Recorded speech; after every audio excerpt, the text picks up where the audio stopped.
Yes, Clown Army, how is it going? I gotta tell you, it's day 4 and I am fucking hanging. I've got 6 more days to do after this one. Thank God tonight's show is only going to be 2.5 hours long. I hope your Monday is going well. What have you been up to? Mystic Frequencies, hello from San Antonio, Texas. Welcome to Bristol, England. Who have we got in the building at the moment?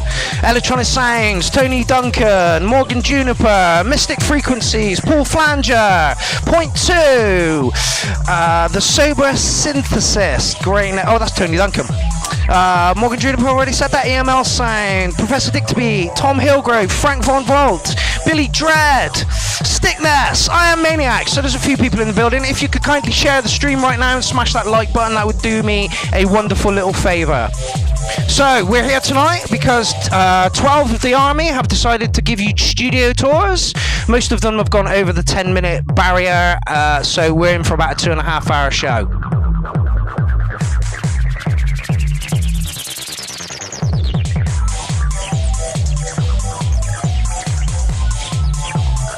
So, how has your Monday been? I hope you had a great start to the week. I've been napping all fucking day because the past 3 days have zapped my energy. I'm kind of glad that tonight's show is only going to be 2.5 hours long.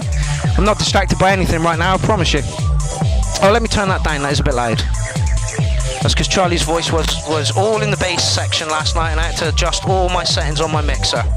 Anyway, that is a thing of the past right now, and we are at CLOWNFEST 8, day 4. It's just... That's better. I'd rather you saw more of the studio than you saw more of the wall, because the wall is not interesting. Stickness, liked and shared, thank you very much. Oh God, Morgan, no. My really rubbish video is still exporting halfway through. What a surprise. Does that mean we're still getting sets sent to us on the day? And it seems that we will be ending with Morgan Juniper's studio tour a little later, if you can get it to me in time. For the Clown Army. Once again, thank you to Paul Flanger for making the intro tune for us. And we play it everywhere, every CLOWNFEST, every URL, blah, blah, blah, blah, blah. So this is the third time we've done the studio tour day at CLOWNFEST. And I love the studio tour day. Studio tour day is one of my favorite days. It gets us closer to the artist. It shows you who they are. It shows you how they work, what they're influenced by, blah, blah, blah, blah, you know? And so, yeah, I really, really look forward to these days. Right, I'm going to knock straight into the first set for a studio tour, and then I'm going to do some sharing, and then I will be back at you to talk about the studio tour that we've just listened to. So first up, it is Hyperdrive, which is Arjang, and this is more of a montage than a studio tour. It is a tour, but it's more of a montage. There's not much speaking going on. I did have a quick look at this one. So without further ado, here is Arjang, who is also in America. He hails from Texas, I believe. And yeah, this is his studio tour. So check him out, and I'll have to catch you in 10 minutes.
It never goes, it never sees, it's never gonna be. Welcome to the dream. It's part of the screen that we follow through the stream, through the sounds in our mind. Welcome to the dream. We can follow through the stream. We only feel what we gotta think is real. What you think is real is only fantasy. Your life is locked inside your mind. All you need is your thoughts and your mind.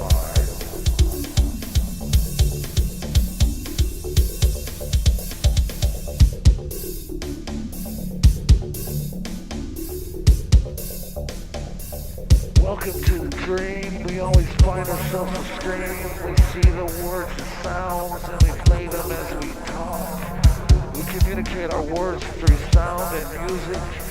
The connection of the soul will never let you go. The connection of the soul will never let you go. I connect the words like they're sounds in my mind. I am finding the dream, seeing the scene, and then we find and we find and we flow away. Then we find and we float away, and then I dream of the sound. Welcoming to the connection of the feeling.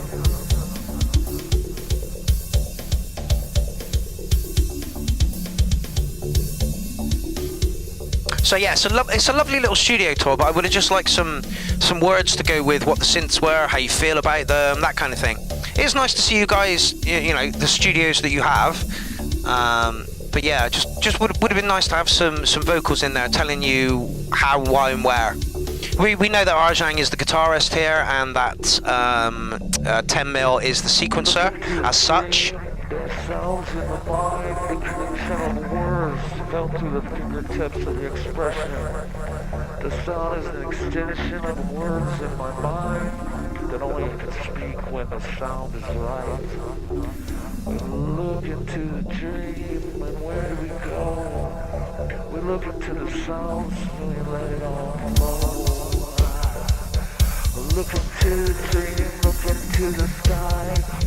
I found a way to get real high. I connect with the sound deep in my mind, and then I float and I go and I deep in the dream, deep in the screen, flow through the connection of another thing, and then I wonder how to see.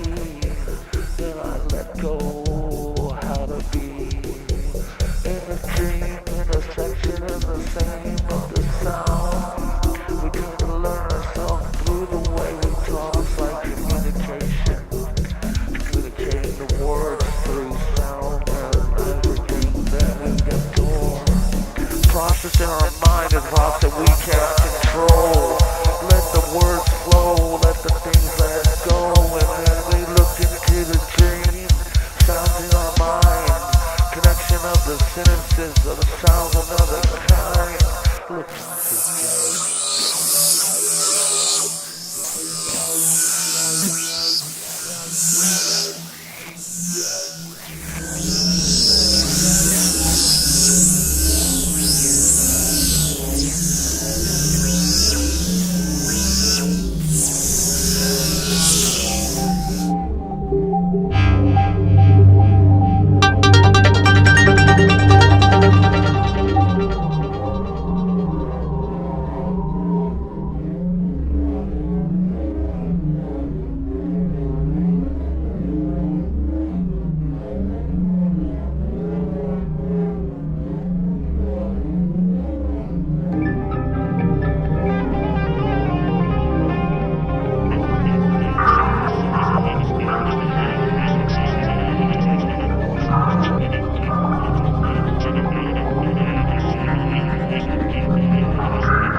Okay, so that was Hyperdrive Studio Tour Day. I saw 707 in there. I saw loads of guitars. It would have just been nice if he'd have talked us through how and what he uses and how he uses it. Like, because it's very difficult to talk about something if you've got no words that people are saying, you know. But yeah, that was Arjang and Tim Miller all the way from Texas. And our next studio tour is Alan Kent, and I'm really looking forward to this one. Like really looking forward to this one. I don't know if you caught Hyperdrive set or Alan Kent set over the past couple of days, but both of them turned in an absolutely awesome set. They really did. So let's get into Alan Kent and see what he's got to say about his kit.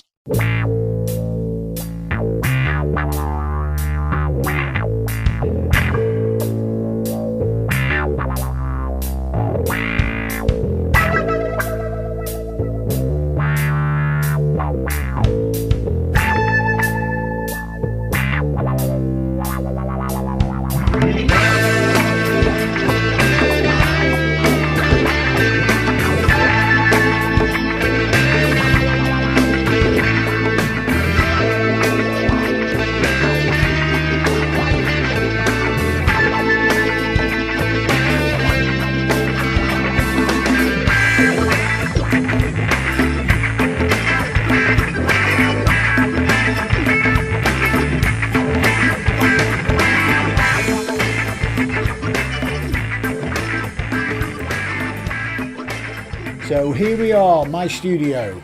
Well, creative space. It's just a fucking room with some instruments and a computer, really.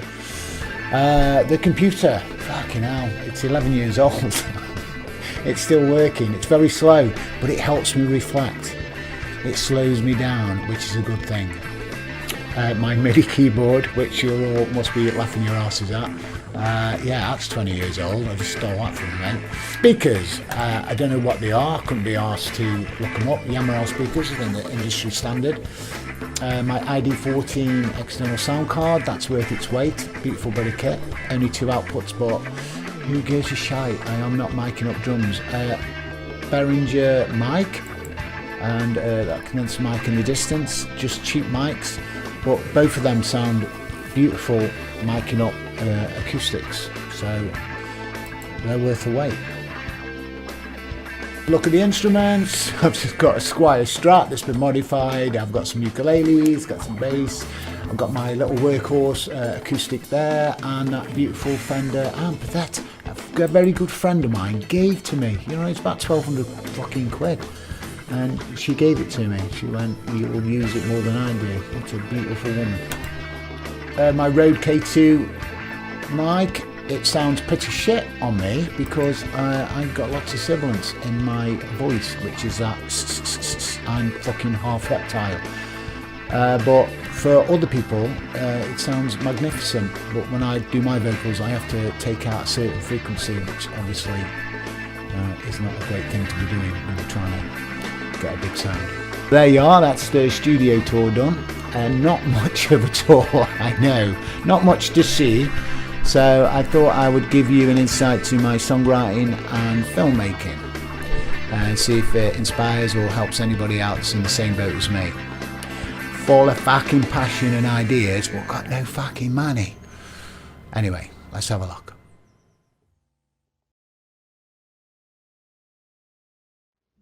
Here we are, Dancing with the Dead. A video created for CLOWNFEST 4, I think, a couple of years ago.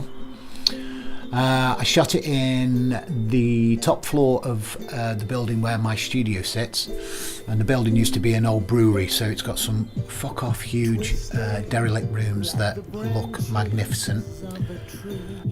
My good mate and now brother-in-law, we won't go into that, he helps me out on some of the videos, so he's my cameraman on this. So the brief was to keep the verses nice and tame and then go mental and shake it like a motherfucker on the choruses, just to get some energy in it. Now also, I whacked up the shutter speed on the choruses on the camera, which just intensifies it visually. So, like I said, I wrote the song a couple of years ago. Just before that, my very good mate, it just died of cancer. So, all my songs, and still now to be honest, was going through the grief filter and my strange obsession with death. but not always in a morbid way, you know, sometimes in a sort of hippie, romantic way where, you know, transcending the body. So the verses are built around the early days of, you know, an intensifying relationship that you might have, you know, when you're having out-of-body experiences and you're all sexed up. You know, the Mojo is Rising lyric is my little nod towards Jim Morrison. And the lyric, it's frightening what you can see when there's nothing to see. That's my self-deprecating nature, when you don't know how somebody can love you so much and you question it just because, you know, you don't particularly love yourself that much. The chorus is fucking banging. I love it. I'm really happy with the chorus. It's got loads of attitude, and I think what I'm trying to say there when I was in my songwriting mode is trying to take that relationship to the next level, you know, to go to places where, you know, other people won't dare to go. You know, if that's fucking having sex on mushrooms or fucking or binge watching Rick and Morty or whatever. To save me from myself, it's always nice to have a lyric sitting in a middle eight or a breakdown that you can use like in the last chorus just to, you know, keep building on the dynamics. And I guess that lyric's trying to say, when someone tries to tame the untamable, I mean, that can be a good and a bad thing. But in my experience with my family life now, you know, it keeps me grounded. It keeps me, you know, even though I'm a, you know, egotistical fucking daydreaming mentalist, you know, even if I'm not caring for myself, I'm always going to be caring for them. This is a beautiful tour. We're getting a slice of Alan Kent here, and that's exactly what I wanted for the tours. This is beautiful, mate. And other people paint pictures. I'm definitely more of a painting pictures sort of guy. So if you've liked that little narrated video experience, if you want to check it out, you can go to my YouTube channel. It's on there, or check it out on CLOWNFEST 4, even better. Here we are, the recording of Dancing with the Dead, 32 tracks, fucking hell, 14 of those are vocals, jeez. Okay, so if we just have a little dissect of it, if we hone in on, let's start off with the riff. So, what have we got? So I've triple tracked the ukes. And what I tend to do is I'll have obviously the main one down the middle, and then the two either side. What I've done with this is, if you can hear, I've stuck a filter on and a delay, which sort of, I don't know, makes it a bit more mystical, a bit more airy fairy. And then the one down the middle brings it back a little bit back to normality. Now the riff's got this this A pedal, this A note pedal going through it, which I tend to do a lot in riffs, just because it just fills it out. I think it's from when I used to play a lot of solo stuff. To give myself slightly a bigger sound, I'd always have a droning note, and it sort of stuck with me. And then we've got the just this bell that's sort of just reinforcing that pedal. There's also a discordant, I think that third chord, like a discordant chord, and I do that quite a lot as well, just to prick up the ears. Just gives it a little bit of a, don't know, a little bit of dirt. So here we are, the ukuleles on the chorus. All we've got here is a hard left right pan. Clean ukuleles, no delays on these. The chorus is like just busy enough, so just something nice and clean and driving forward. And again, we've got a little pedaling riff, just pan center, all nice and clean.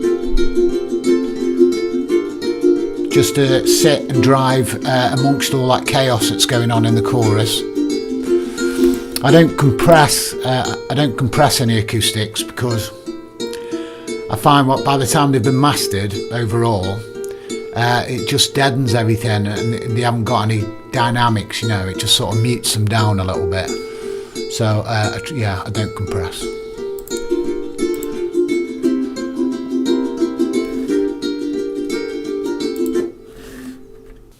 So if you just have a listen to the drums on the chorus.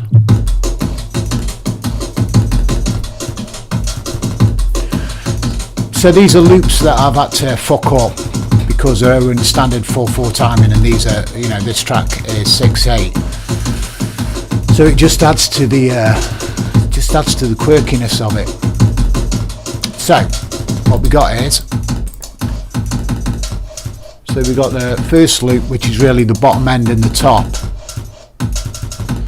I've reversed a few little bits in there. Yeah, there's a couple of reverse kits there. And then the second is a bit like a scat kit. And that's sort of holding in the middle frequency together. And then just to reinforce that 6/8 timing, I've got that kick just on the first beat of the bar.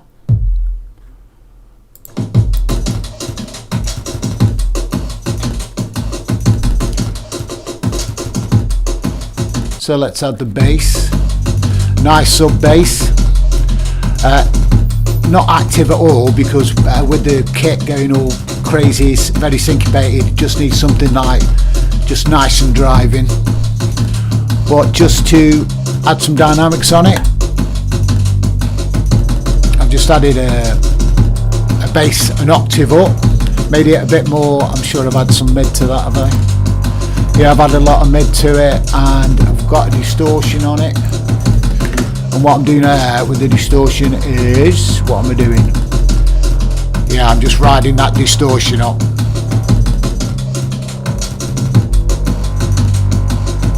Yes, indeed, as Mario said, he is using Cubase there. It's quite an updated version of Cubase. And then on top of that,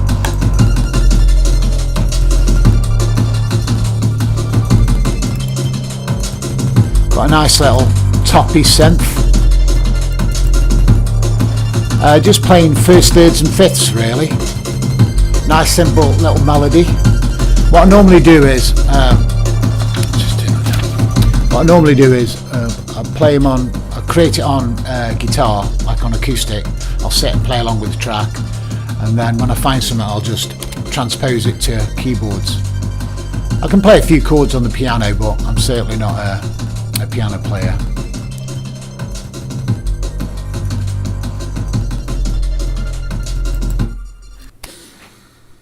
Okay, finally the vocals.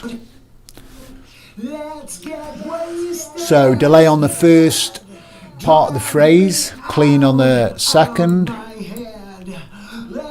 What's going on here? A bit of warm distortion, just to dirt it up a bit. Then we've got vocals panned left and right, a lower harmony. I mean, sometimes with harmonies, you know, depending where the pitch is, you can't get above it because you haven't got the vocal range, so you have to go underneath it, which doesn't work all the time. But I think with songs that you want to make a bit more sinister, a lower harmony, you know, works every time. Now what I've done as well is I've double tracked the main vocal again, hard panned it left and right, and I've just auto-tuned the fuck out of it. That much that it doesn't really make sense. It's hitting notes in between that don't belong. But with the main vocal, just gives it a huge sound.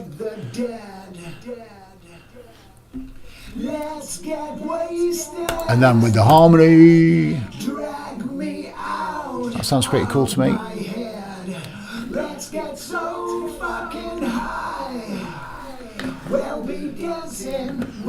And that's generally the same sort of thing that I do throughout the track, you know, there's harmonies. I might crunch them up a little bit.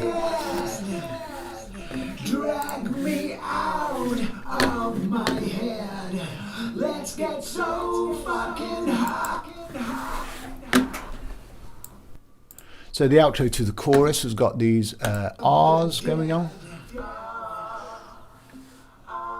And again, actually I think this is a 3-part harmony that I haven't double tracked. I've just got one harmony left, one harmony right, and then one harmony down the centre. Which is something I don't really ever do, you know, you sort of like stack up the harmonies. But this is just the first, third and fifth, but it works really well. So lastly we've got the Save Me vocals.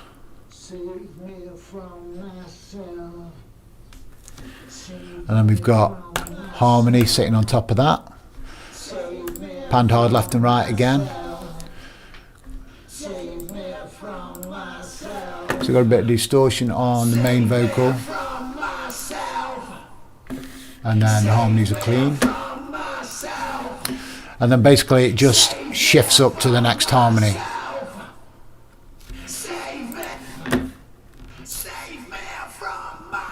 And that's me in Marilyn Manson mode.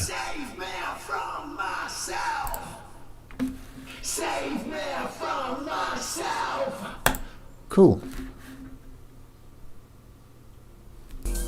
Okay guys, that's it.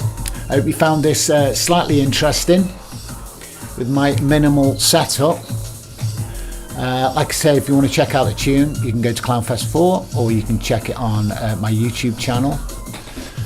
Big thanks for the Clown Army, let me be a part of it. Seriously, it's fucking changed my life. I am more productive than ever and I'm focused on my writing. Knowing it's going to get out there, it's a beautiful thing. Enjoy the festival guys. Love, peace, stay free.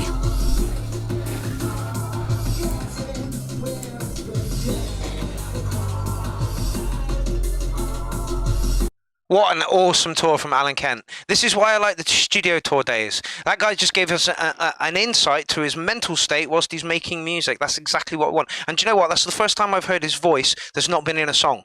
And honestly, just this is why I do this, because it brings us closer to the artist. It gives us a look into who they are and how they produce, and everybody produces differently. Everybody produces in their own way, and this is what this shows. This is why I wanted to do this. We had some issues in the URL group going back a little while, and people were like, "Oh, hardware's better, or software's better, or banging pots and pans is better." It's like there is no better. It's just different. It's like sex, you know. It's not better or worse, it's just different, you know. Everybody does things in different ways, and that's exactly why this day at CLOWNFEST exists, to show you how these people do these things. And that was a lovely tour from Alan Kent there. I'm not sure who we've got up next, but I will roll us on and we will check out the next one. Michael. I'm not going to pronounce his last name because I'll just stumble all over it and do it no justice. I'm going to show you around and show something, and I hope I will not bore you to death. Small overview of the chill living room area with my first bass guitar and my second bass guitar. They both are about 30-35 years old. So, this is my little bedroom studio. As you can see, plenty of instruments, rubbish, and stuff, lots of stuff, and even my lovely assistant. Hi Miss. Yeah. And that's for the cat, in case you were wondering. Well, before we're gonna talk some gear, I'm gonna talk about some furniture thingies. As you can see, there's some sort of dining table, a very cheap laptop table, I believe, from IKEA,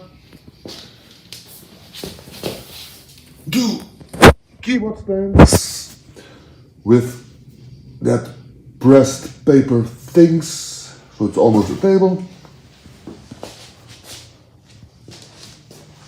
Laptop stands for the synths.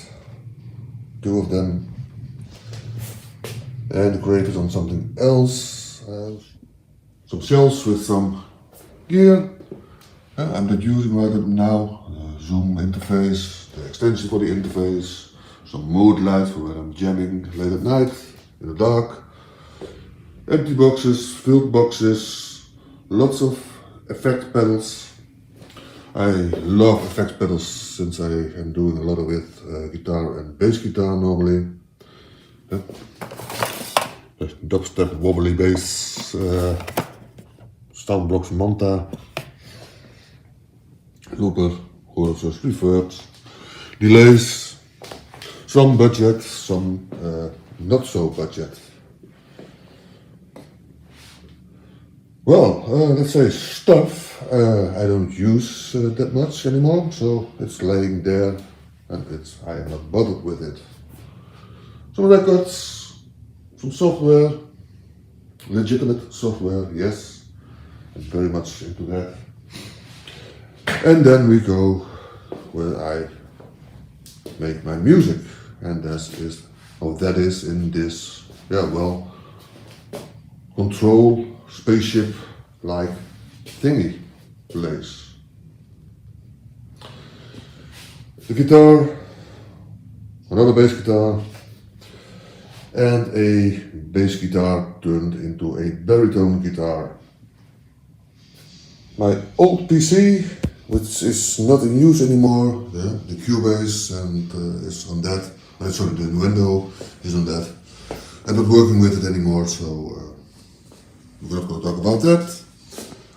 My mixer and audio interface, the Soundcraft Signature 22. Yep, 22. This is the first mixer I bought new, and I bought this one because of the EQing. The lower mid and the higher mid. I love Soundcraft. I love Soundcraft sound. They've got different consoles, and overall they are, to my ears, better. So I was very pleased to finally afford one. My 2-track recorder, the original Zoom H2, the Zoom Multistump, you gotta have one. 19-inch rack with some effect gear. And I got a Pod X3 by Line 6. It's basically 2 effect processors in one. As you can see, it's also for voice, for guitar, and at the back we got a 2 inputs for line instruments like drum machines and of synths. It's got all kinds of models of amps, distortions, modulations, reverbs. Bought this one new when it was just out, and I must say I'm very much in love with it. I do not have to use a huge amplifier, a huge bass amplifier anymore. So I sold that one.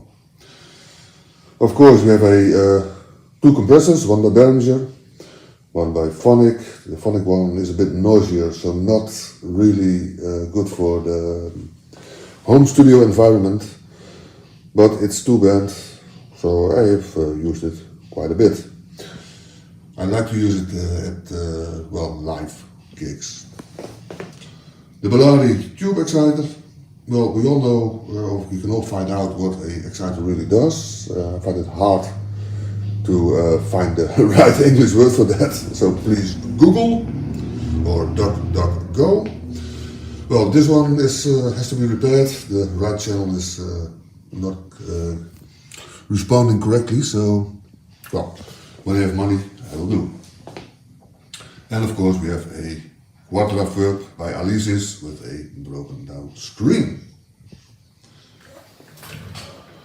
As I told before somewhere, I play guitar, have a lot of guitar gear, and lots of that gear are now in use with the synths.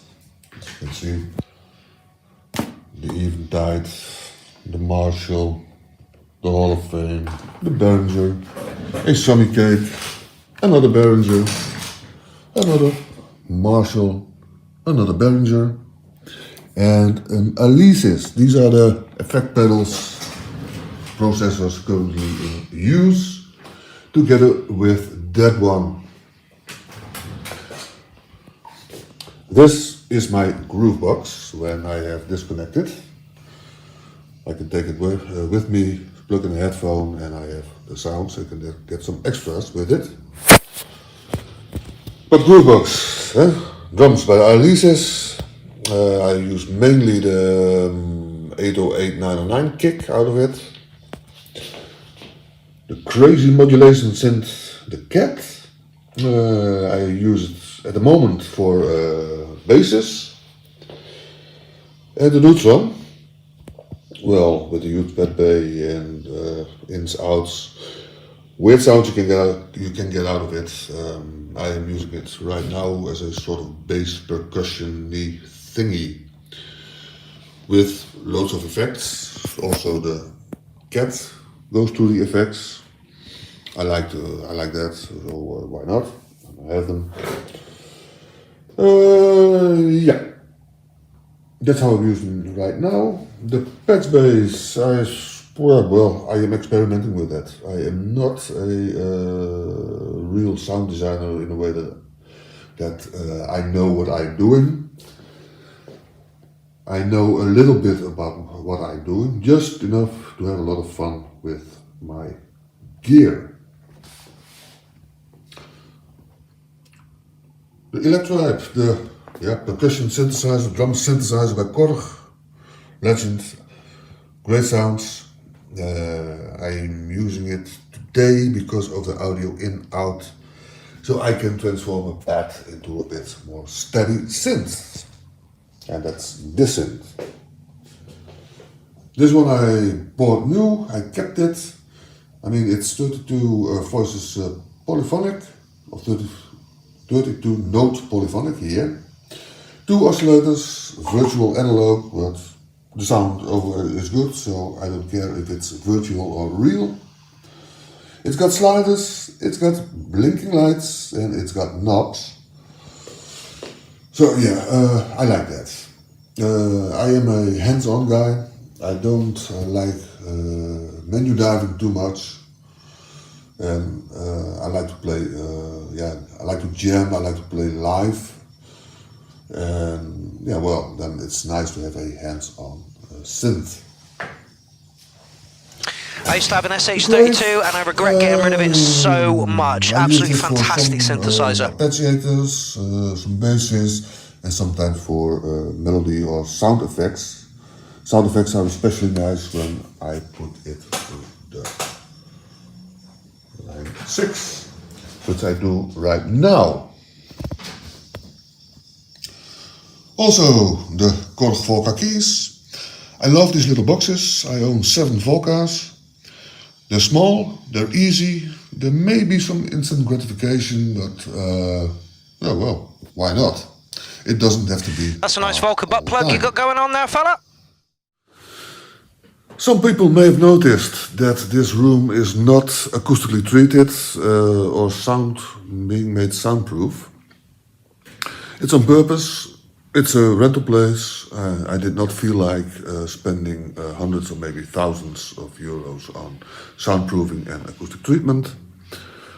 And I am not a big studio who needs to have soundproof rooms for a vocalist or anyone else. I can do it. Make my music, my recordings this way. I hardly use mics. Almost everything is plugged in directly into the mixer, so it's working for me this way. Well, you may wonder, or might wonder, what kind of music I make with this equipment. Maybe you don't, but I will tell you anyway. I am trying to make, or I am exploring, as people say, a mixture between wave, techno, doom, and stoner. Well, it's not really, I'm not really quite there yet, but I am on the right path.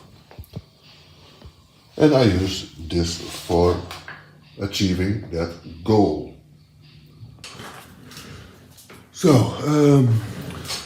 I prefer to make music without a computer connected, without an iPad connected.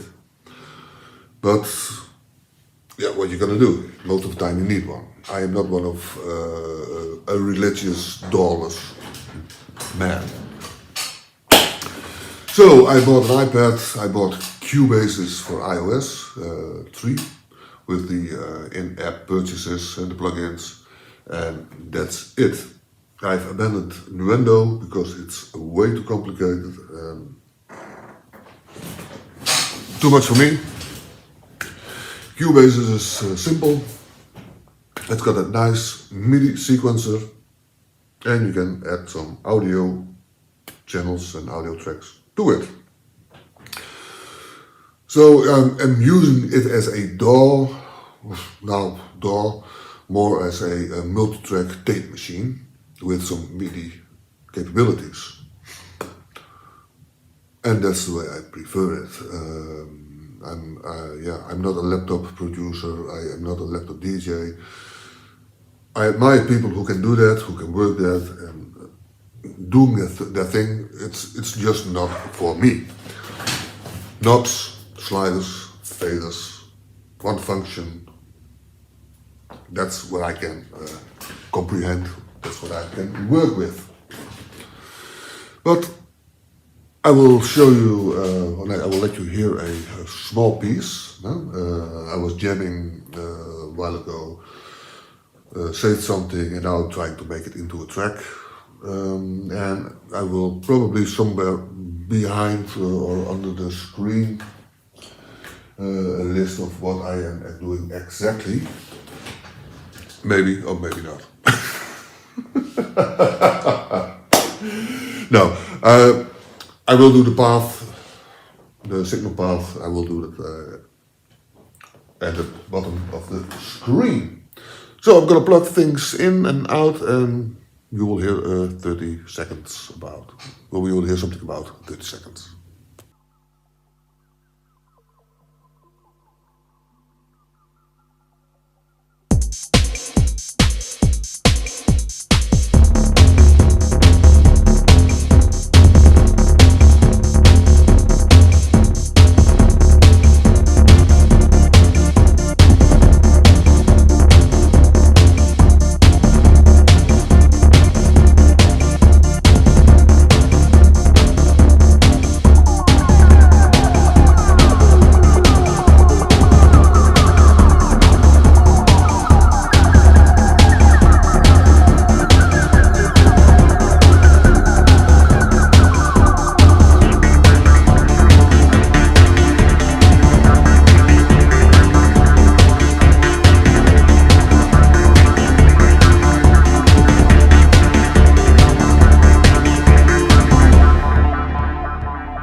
Well, that was about 1 minute, so you know what I am doing with my music, what kind of music I'm making, and how I used my gear today to achieve that. Well, yeah, I can talk a whole lot more, but I don't think I will have to. You've got an idea of what I am using, and how I'm using it, and why I'm using it this way. Well, I hope you enjoyed it.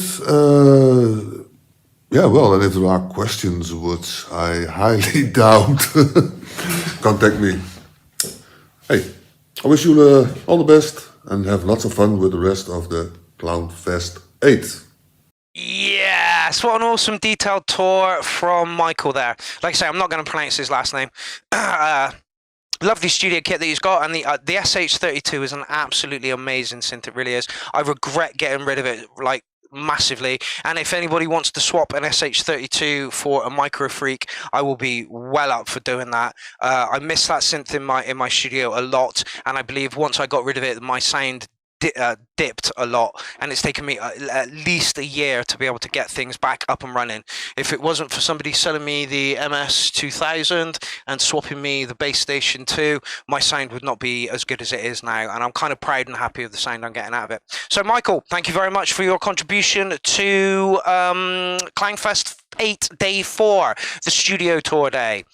Right, so who's next up? I don't know. I haven't got a fucking set list in front of me, so I do not know. So let's see who is next. Next up is a very, very good friend of mine, Armando Martinez Runes. Honestly, this guy's fucking a champion. He makes a living from DJing, and literally 4 years ago, he didn't have any synths until he found the CLOWNARMY, and he was like, well, I'm going to start buying synths. The man now outdoes my studio, literally. I've got 2 Jasper stands. This motherfucker's got 3, and literally the synths that he's got in his collection are absolutely beautiful, and he just keeps buying them by the fucking week. It's insane. So I will leave you in the comfortable hands of Professor Dick in the Beat.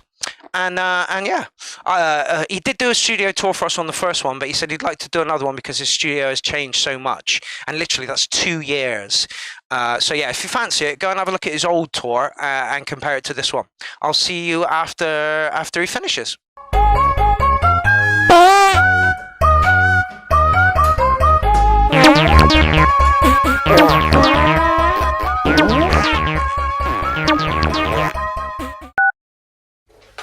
Yes, hello, this is Professor Dick David. You want what? Another studio tour? Sure, you got it. Let's go. Since we spoke last time, a lot of synths have left the building. I call them Elvis because they're gone, they left. But a lot of them came in from my partnership with Ringer, Rolar, Nova, Circu. I'll show them all. So these, you know from last time, except now I got a second one, and I even got a third one somewhere. Where is it? There it is, but it's dark and hidden, so there it is. And this one still doesn't have a name. Nobody won the competition from last time, so that's a shame. This here is from Nova. That's right, the model Professor Dick David. And I don't see a label anywhere, but it's a white synthesizer. That's cool. This one here is the PtAC, which means yes in Polish, so that's pretty cool. Over here you got the D9. It's a drum machine. Here is the Rhythm 8 from last time. It's still cool. Here is a Nova. I don't know, it makes bleepity sounds. Here is a Polly want a cracker. Polly. And here's my Circu. I still have it. The Big D. Big D. Big D. And here's a Dissy.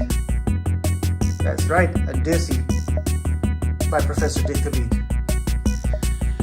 And if I go over to the other side, it's 2600 by Ringer. And a bunch of, what are they called? Computer controlled analog bass synthesizers. I think I got 3 or even 4 of them. They make very good phones. There we go. And here's another one from Nova, Professor Dick David model. This is a vocoder from Ringer. This one is still from Arturia. They're super cool. I like them. And this one also never got a name, so y'all gotta come up with names because you need to help me. Oh, and this one is a new drum machine. It's called the Designer. Really cool. Now let's cross on over to the silver one. And Rolar, but I taped it off because it looks cooler. And that's a mix and control thingy from Rolar. Here is another Circu and another drum machine from Arturia. And bang, a whole bunch of wires. It might be a bum, it might be a synthesizer. I don't know because I don't know how to work it. Here's another Circu. And then another Circu. Yay! And another mixer. Oh my gosh. Rolar. Yeah. Boom, boom, boom, boom, boom. Rolar. And then another one I use these to call people. And this one is a number 5. Not the Mambo, but a different one. And here is the Roller drum machine. It's really cool still. And let's see, what else do we have? Here we go.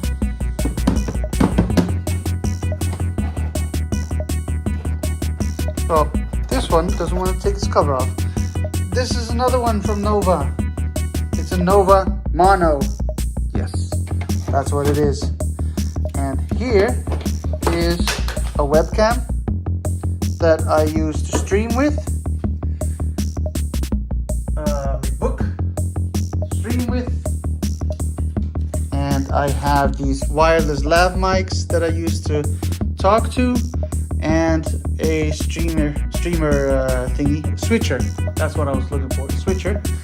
And I got 2 of these. That's right, 2 of these. A whole bunch of guitars. And yeah, that's pretty much it for my studio. So have a good look around. There we go. I use that for all my live streams. I use this little getup for live gigs in small places when I go outside. And this here I just use to jam around with. Stuck in an old arcade box, which is really cool. And this is another setup that I just jam with. So I have different setups for different moods. It's really fun, and depending on how I feel, I'll use one getup or another. And yeah, that's oh wait, I forgot to show you some DJ kit. Oh, it's super dark, darn it. How about that? Is that better? Oh, you can't really see it. Anyways, it's a DJ controller, but then again, I don't DJ that much anymore because I think this is way cooler. So that was my studio tour. My cable management is still crap, but yeah, I hope you liked it. I'm Professor Dick the Beat, signing off. Have a great CLOWNFEST. Take care now. Bye bye.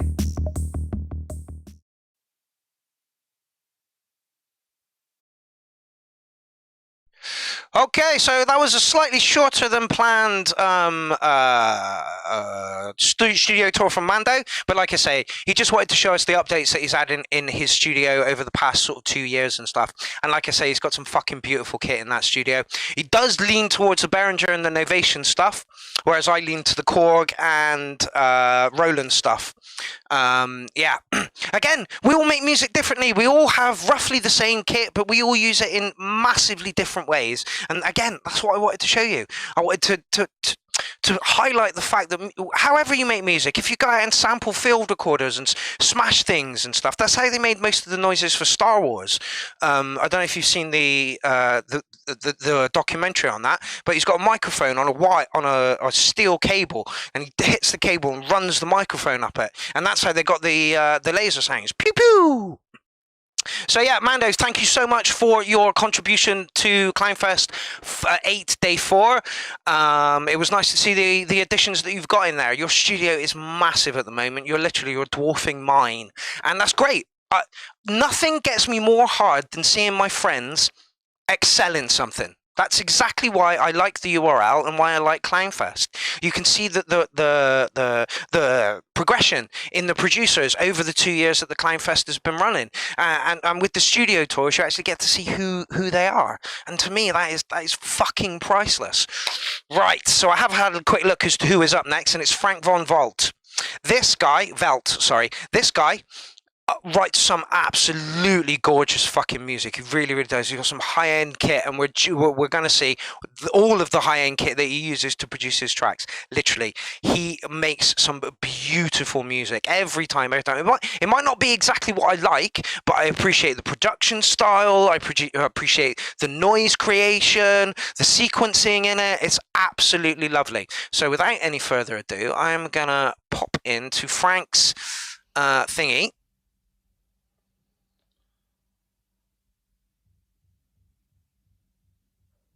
Ah, yes, and he's adding a little bit of comedy as well. I love it.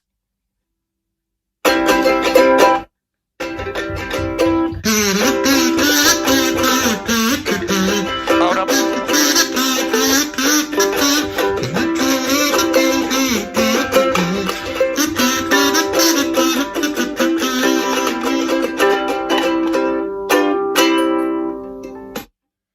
Hello, you lovely people. Welcome to my studio. Welcome to CLOWNFEST 8 studio tour. My name is Frank. I'm from Nuremberg, Germany. My artist name is Frank von Velt. Thank you very much for having the chance to show you my studio here. I hope you enjoy this. I hope you have you get some inspiration from it. If you have any questions, feel free to ask, of course. I will show you all the gear that I have and try to explain a bit how I use it. Have fun and see you later. So let's start with the devices overview. This is my guitars and my bass. And over here we have the black box from 1010 Music, the AS1 from Pioneer Torres. Very important thing, my mixer, the Zone DB4 with 4 independent effect units and 4 independent loopers. That's important for me. I will explain that later. We have here Eventide H9 and the Zen delay, which is a very nice delay. Hall of Fame as well. The Bass Station 2. This one needs an explanation, I think.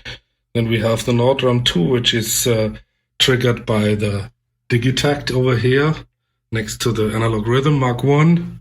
We have the 2D FAMs. We have my Octa track, which I upgraded to Mark II not so long ago. I think it's half a year or 1 year ago. The ERM multi-clock, which is my clock source for everything here. My main sequencer for live jamming, the MPC Live Mark I. My Electron analog keyed. Here is my laptop with a machine controller. Over here we have the Tasty Chips GR1 granular synthesizer. It's a Dutch company, and I really like the feature that you can enable, that you can plug in any class compliant sound card, and then you can just sample whatever input comes. And I did already have some fun with that. My machine drum with the black faceplate, which is way more beautiful, I think, than the original one. We have the Lyra 8 drone synthesizer, Electron Analog 4 Mark I, the Digitone Nord Lead 4, the Erica Synth bassline. This is the Beat Squeezer, the Minotaur from Moog, the Dark Time sequencer, the Tetra from Dave Smith Instruments, my brand new ASM Hydra synth, and the Enjoy Electronics Reminder, which is an effects unit, very powerful double delay and reverb and a lot of stuff inside.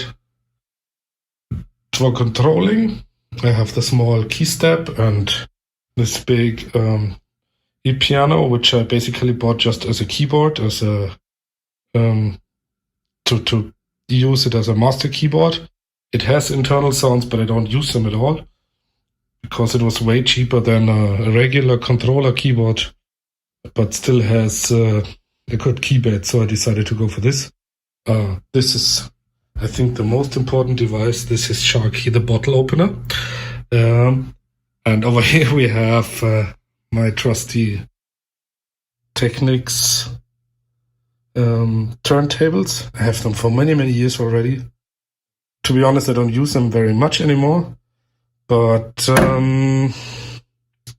yeah, I don't want to sell them. Some records as well. And that's an overview of all the stuff here.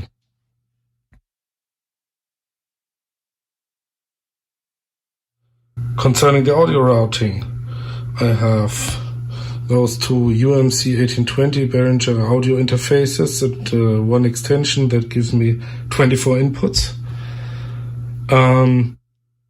All the gear goes directly to the patch bay, and from there directly to the inputs of these audio interfaces, and everything ends up here in my Ableton Live session. The fun thing is, I can directly record everything if I do some recording session, but I also have a jam template, which allows me to route all the single signals to one of 5 outputs that I decided that I created. I used Sense for this, and for example, if I want to have the Digitact on my Allen and Heath mixer on the first channel, I just send it out on this send, and now you see the Digitact is routed to this. If I decide to have it on a different one, I just send it out to output B, and it's on the second channel. And this is the idea behind all the machines here, that I can route and even group certain devices to my 5 inputs here on the mixer to do live jams, and I don't need to rewire anything. There is some latency that I need to compensate. I'll talk about that a little later, but basically it's working like that, and I don't need to rewire anything if I need to decide if I do jamming or producing. So some words about the syncing. I have the ERM multi-clock, as I said. It's set up right now as a slave, and it receives an audio signal here from Ableton, from a DAW. It runs the ERM plugin that basically sends out an audio signal to sync this up. And I have 4 outputs. One output is directly going to this Kenton MIDI through to sync all the boxes which have an internal sequencer, like all the electron boxes and everything down here. A separate one goes to my MPC Live. That enables me to start and stop it in sync while the rest keeps running. So if I finished one tune here, I can just stop this. Now the MPC is stopped, the rest is continuing to play, and I can now go in the background to the browser, load a new project, and if it's loaded, I just press start again. It will run again as soon as it can be in sync, so it comes back accurately as I want it. And this enables me to play sets that go forever, because I can again and again, I can load something in the background while the rest is running, and I can do a transition from one tune to another, and yeah, everything, all that is saved here, I can play everything without interruption. So the third one is analog output, which clocks the DFAMs in this case. I think for the moment that's all I have with the clock signal. Everything else goes with MIDI. And the last one, which is this one is clocking the octatrack. This is also important because the audio signal coming into the octatrack is routed from the mixer. It's the output of the mixer, as I said, compared to all the other stuff, which goes to the sound card and comes back, which means it has a round trip latency, which this one does not have. And if you do not compensate this, you can hear the difference. So if I play something here, it will not completely be in sync with the other stuff. That's why it got a separate lane. And this one is, as you can see, is compensating this difference. So all the effects that I do here match perfectly to my jam that I'm playing. So, this was my studio tour. Thank you very much again for having me. I hope you enjoyed it as much as I did. I would love to answer any questions, as I said, if you want. I hope you have a lot of fun with the rest of CLOWNFEST 8. and see you next time. What an awesome tour from What an awesome tour from Frank there. And literally, Frank has a MIDI clock too. I have the smaller version, and here it is. This is what I use when I do tracking to keep Ableton and the Beast all in time. Basically, you send out to the Beast and to Ableton, and then press go on this thing, and it keeps everything locked in time. I want to thank Carl Phoenix, who should have had a studio tour in, for pointing me at this. It's a wonderful little piece of kit. I won't be using it live though, because my other rig, Ableton, runs that, so I don't need it. But for tracking, Ableton and the Beast don't like each other at all. Ableton seems to think that 140 is 140, and the Beast seems to think that it's 147 or something ridiculous like that. So but yeah, like I said, Frank's got some absolutely fucking beautiful pieces of kit in there. Go and check out some of his sets for CLOWNFEST. Yeah, like awesome high-end kit in that studio, massively high-end kit. I would have bought the other MIDI clock, but it was like 400 and some pound. This one's only like 100 and some, and it sorted out my issues, but I haven't actually used it to track yet. So hopefully at some point I will break its virginity and get it working for me. Right, who is next up on our list of people? Oh, Jonathan Arcross. Right, Jonathan Arcross, who you can catch next Thursday. No, sorry, this Thursday, sorry. And he is doing day 7 at CLOWNFEST. That he is part of the Hardware Jams community, and they have got 4 hosts for Hardware Jams, and we are going to test that handover tomorrow. So yeah, make sure that you catch that. There's 60 artists going from the Hardware Jams day, which is insane. But like I say, my spec to them was 22 artists in about 8 hours. They went, nah, that's not enough. We'll do 60 and 12 hours. I'm like, guys, you've made a massive mountain for yourselves to climb, but I can't wait to get into this, because it's all from Hardware Jams, which means you'll be seeing so much hardware that day. It is insane, like absolutely insane. Apparently the Hardware Jams day is the 31st of March. I'm glad you're all here to help me, because if you weren't, I'd be stabbing in the dark right now. So I'm going to leave you in the capable, comfortable hands of Jonathan Arcross, who is one of the heads over at Hardware Jams. So is Inky, and so is Rob Tully Rose, and yeah, they do a wonderful job over there. It's one of the groups that I would highly recommend on Facebook. It's like the more professional version of the URL. They absolutely care about their content. Anyway, I'll leave you with Jonathan. I will be back as soon as he tells us what he's got. Hello, nice to see you. My name is Jonathan Arcross. You might know me from such YouTube jams as 120 BPM Techno Jam, 138 BPM Acid Techno Jam, Monologue, and TR8S Jam with Micro Monster. Or you might know me from places that JC has played, such as the Internet and the Internet and the Internet and the Internet. But right now, here we are. My little room. Jonathan Arcross, we are going to change the fact that you've only played through the internet sometime soon, I swear to God. In fact, if you're about on the Queen's Platinum Jubilee, I can give you a gig. You won't look at the desk over there either. I'll do a bit of sorting and I'll get back to you. Okay. Hello again. So yes, I've turned everything on, and again, don't look at the desk. Let's have a little look over here, shall we? So I guess the first thing is probably the keyboard, which is the Yamaha Reface CP, which is gaff taped to some Casio Privia, quite light for the size of it, keyboard, which isn't synced to anything. It's just got MIDI from this going into the CP, and the sound from that goes into the RC505 looper. And I guess that's that bit. Obviously we've got the TR8S. Hello, shiny shiny. And the TR8S is master clock for everything.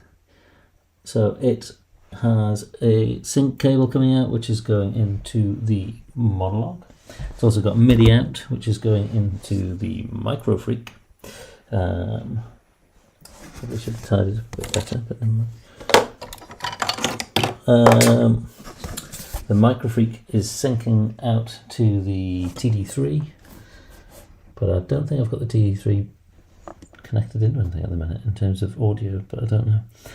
This is obviously the modal sculpt little thing, which is being controlled by the monologue. MIDI out from the monologue goes into the sculpt, and then MIDI out from the sculpt goes into the audio thingy's Micromonster for lovely pads and stuff, and the sculpt tends to sequence the Micromonster. The monologue is, as I said, being triggered by the sync cable from the TR8S, which means that the trigger lanes on the TR8S, you can change how many steps you play, and then nestled between the Microfreak and the TR8S is the mighty quadranted swarm, which it also feeds into the Korg NTS1 for reverb to lights, and that's about it. So really, unfortunately, the TD3 is the kind of, it's a bit out there on its own at the minute. It's not really connected to anything. I don't really use it enough, or much at all. So yeah, the RC505 is relatively new. I've got the Yamaha CP coming into that. I've also got the Micromonster coming in, as well as a microphone which I bought on Wish. I think it's a Shure clone or something. I think that's all the instruments down there. But then underneath here, we've got two tiny little mixers. One, an alto, I don't even know if you can see that. An alto mixer and a Behringer thing.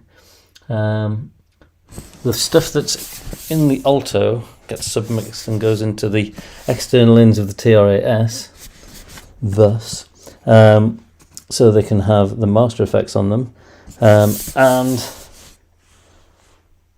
everything else that has its own reverb or whatever goes into the other one, and then that whole output and the output of the TR8S goes into that little Behringer as well.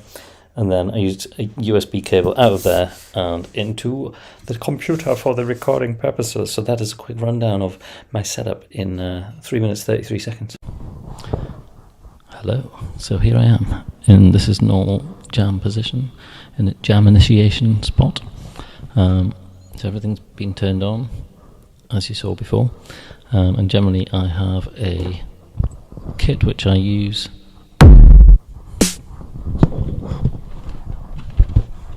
pretty much every time, a bass kit with a hefty kick.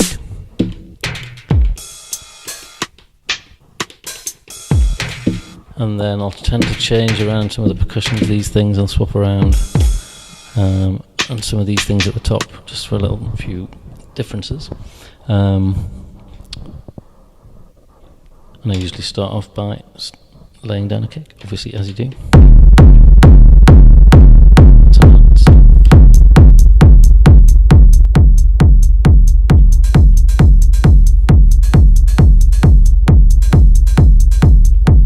Fuck me, Jonathan, is that kick big enough, mate? You're clipping all my fucking things here.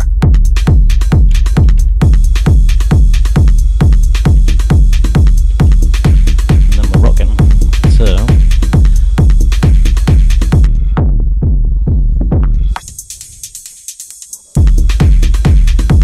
now that that's happily going away, you can mute bits.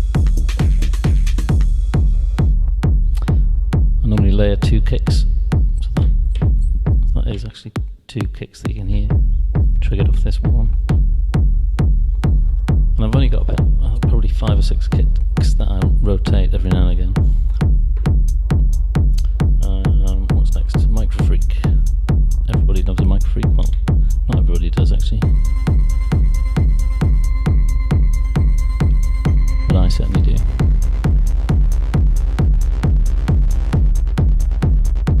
Because you can very quickly, with one note, and a little twiddle here and there. Nice.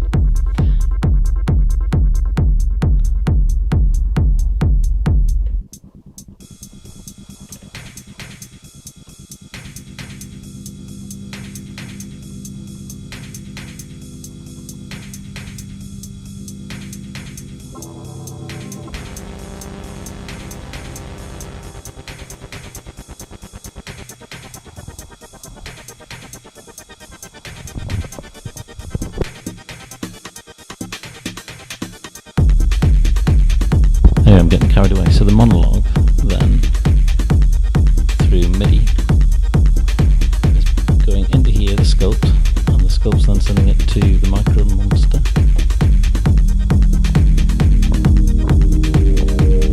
Which is just a pad monster, it's just great. There's other things as well. And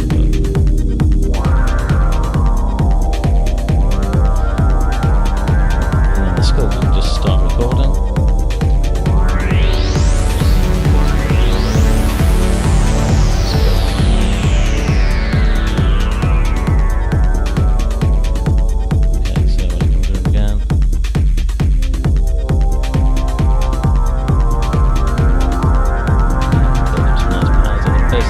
The way it records is it just records what you play unless you've got it quantized anyway.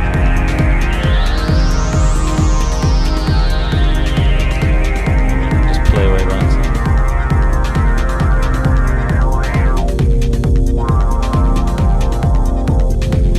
And then you can disconnect the MIDI from the monologue and then start the monologue.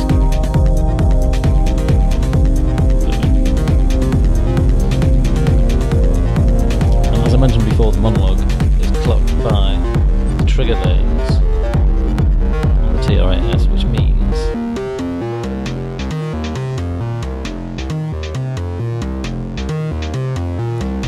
you can change the timing by taking steps out.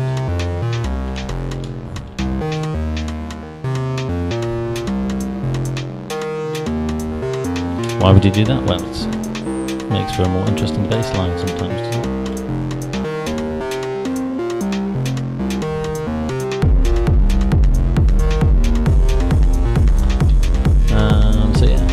And then we've got Mr. Quadranted Swarm, which is just a crazy thing if you've ever heard one. Why isn't it making any noise?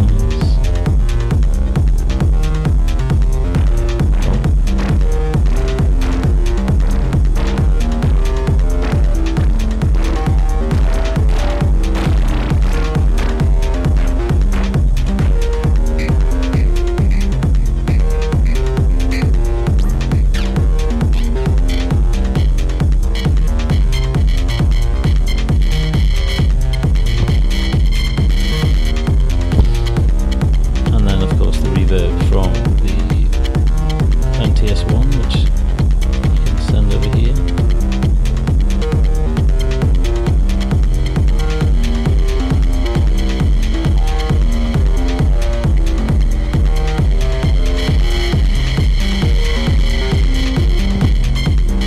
Lovely, lovely. And what else is that? Oh, the looper.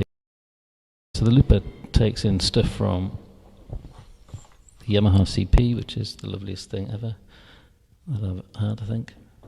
Come on, turn it on. It's just lovely.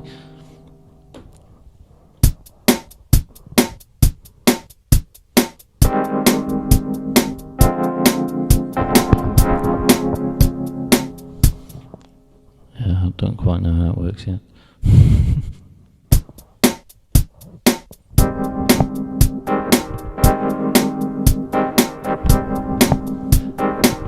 There it goes. And this also takes in the mic. Hello. Hello, my name is Mike. Hello, my name is Mike. Have you ever heard of me before? Hello, my name is Mike. Hello, my name is Mike. Mike. Hello, my name is Mike. Hello, my name is Mike. Have you ever heard of me before? Hello, my name is Mike. Hello, my name is Mike. Have you ever heard of me before? Hello, my name is Mike. Hello, my name is Mike. Have you ever heard of me before? Hello, my name is Mike. Hello, my name is Mike. Have you ever heard of me before? Hello, my name is Mike. Hello, my name is before. Hello.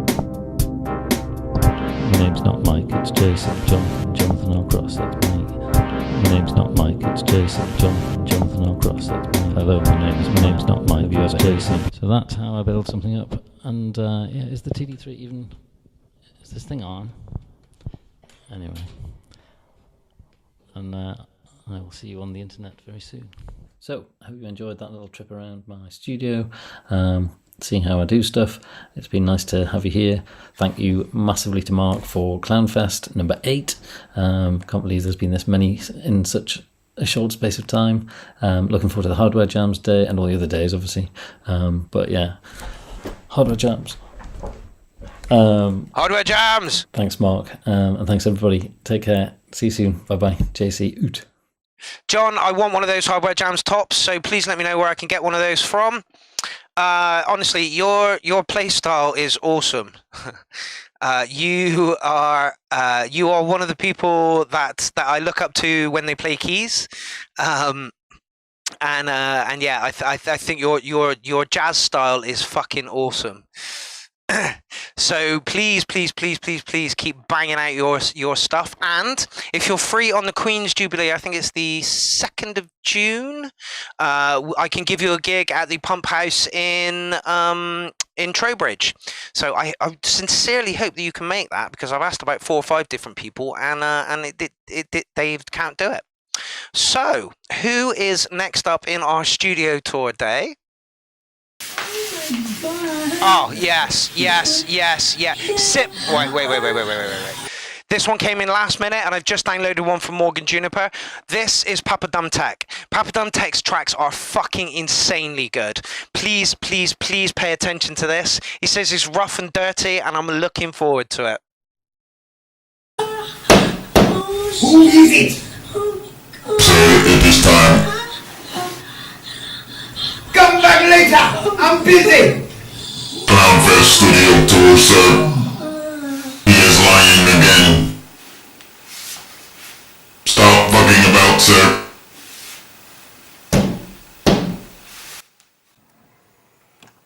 I hate my job. Oh, yes. Oh, sorry. Come here and have a look around the studio, really. I was just cleaning out my pipes. Yes, please, come this way and let's have a look around the studio. Knock it off with the fake accent, you incompetent wanker. What? Fuck you, Timmy.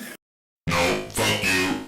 So I get asked a lot, why did you come up with this name, Papadum Tech? Well, I'll tell you right now, it's the 3 hits of an Arabic drum, you see. You got your pa in the middle, you've got your doom, which is the open tone, and you sort of got your fuck shit, okay?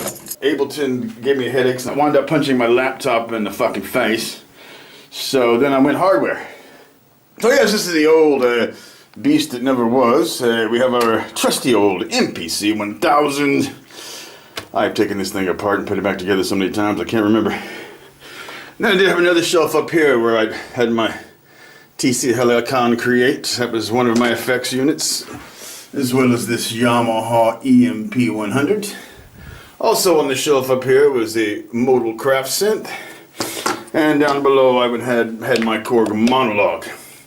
This station comes complete with rear view mirrors from a 1976 Impala, as well as leopard skin upholstery. I still use it. My first whole album was made on this album. Who makes albums? But yeah, my first whole release was done on this and a Korg Monologue, and it's called Hardwired, and that's why I called it Hardwired, because it was wired together hard. So this brings us up to date. This is the brain of the works. A really piece of shit computer. It's probably about 12 years old. I built it myself, and it's crap. Logitech computer speakers also, about circa 15 years ago. A bass bin down here for extra bassiness. The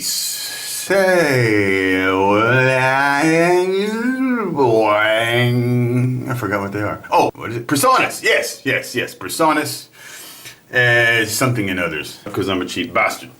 Anyway, basically, sometimes I run the MPC. It's for a MIDI in clock, but mostly a controller. This is the main MIDI controller. And I don't have one of those fancy flimsy flingy things. Basically, it's my first craft synth. And it went tits up, so now I use it as a controller as well. So basically, yes, this is a video that I'm working on that you're watching right now. It's really weird. It's like time travel, you know. It's like, ooh, this is before this was, you know, and now it is. And it's wow, it's ooh. I went hardware, and then back to software, to hardware, to software, and here we are today in Renoise. Why? Familiar with Renoise, you know, this is a tracker program kind of based on the old Amigas, you know, a lot of drum and bass, stuff like that. Alright, where are we at here? Back in the day, guys were using the amen break, you know, it's hexadecimal. Oh, that's the wrong thing. No, stop. Shit. Right, so back in the day, you would have something like something. You would have, you know, like I like. So yeah. Okay. Are we on? Yeah, good. Hexadecimal commands here to do all kinds of things. Run backwards, pitch up, pitch down, ratchet. Sort of drum and bass style drums thing as well. And then like say like with your bass over here. This is very cool. So here I've actually just drawn a wave. Use a single cycle wave, or you can just draw your own. You can just come in here and say, okay, I want to draw something and make something stupid. Right? You got your bass, right? No.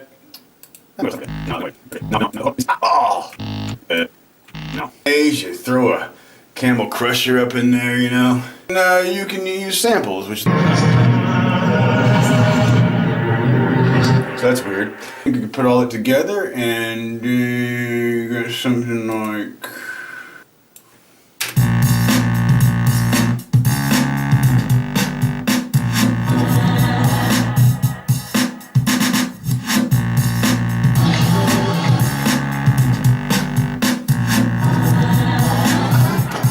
Kind of like clips in Ableton here. You can, you know, put in, take out, arrange songs from top to bottom, and that's what happens. It runs through all of these until you get to the bottom, and it stops. Right. So that's the old school way of doing it. Now we're just going to go through some of the tools I use. This is going to be really fucking boring. So yeah, where the fuck is the shit? Ah, here we go. Toolbox. So drum machines. Yeah. Okay, come on, you fucking cocking cunt. Son. This is an old drum machine. You've got several, like what they call engines, which would be different patterns you can cycle through. You can then trigger them over here in your DAW.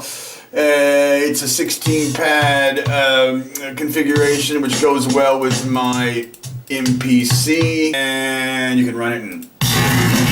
Oh my god! Microtonic, and this is for my drum synth. I use this as a drum synth, so I have my sample drumming, I have my drum synth. I also have a TAC, Waldorf attack for synth drums. But my probably all-time favorite, the one that gets the most use these days, is Pulse Code. This basically works like an old sample bass, like say a Lindrum. A lot of manipulation. So yeah, we gotta get moving here on this motherfucker, yeah. So that's my drum machines. Right, moving on. So I'm a cheap bastard, basically. And yeah, a lot of stuff I have is free. I've bought a few things, but for instance, and a lot of them are free. They basically, this is a full bucket line. I have literally, I think, all of his stuff. It's a guy out of Germany. So yeah, I tend to use this for bass sounds and pitch and emulation would be what is that? Oberheim OBX. So sounds pretty good. Again, free. Emulates a Roland JXAP, I think, something like this. Very 80s sounding bass. Oh yeah. Oh, that's smooth, isn't it? Yeah. Free. What? Shut up. No, you shut up. And this is, again, one of these psychic modulation plugins. Phonic. But yeah, I use this for bass because it's very basic. But also what this thing does is very interesting. It has this melt function, which gives you this sort of tape or circuit bent sort of melted VHS weirdness.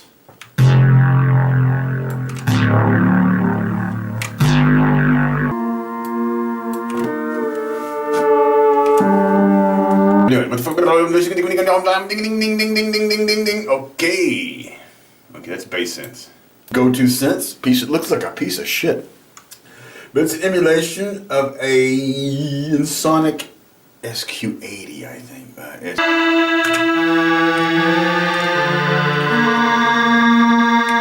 Those old things.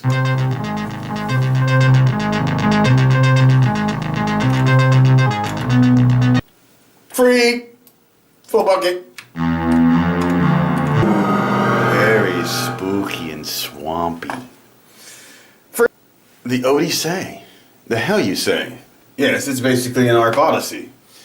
For all those lovely sci-fi sounds I love so much as well. Lovation of simulation emulation compilation of a Yamaha DX and an emulation of the PPG Wave. Because I can never afford one of those goddamn things. Instant Depeche Mode and other stuff. More sci-fi. Shut it! More sci-fi crap. So basically, I was basically trying to do cookie coo. Basically trying to say that I've got nothing in the system, but I can still have fun. You know what I'm saying? That's what makes it. That's what's really about, isn't it?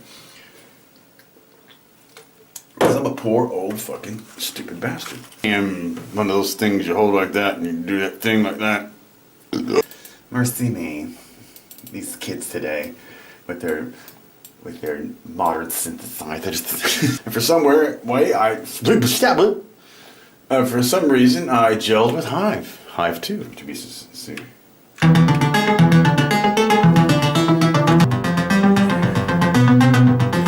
Scope if you so yeah, I use that for my more modern sounds. Blue, Rob Papin's Blue 2. This is really good for pads and sweeps and all. It's got 6 oscillators. Very interesting. That's just this. It's just blue. I love blue. And then we move on to the weird shit. Right. So then I got things like, because I'm into sci-fi noises and all this fucking shit, and got things like this, which is Glitch Machine's Palindrome. Basically, it's right. So it sounds like this.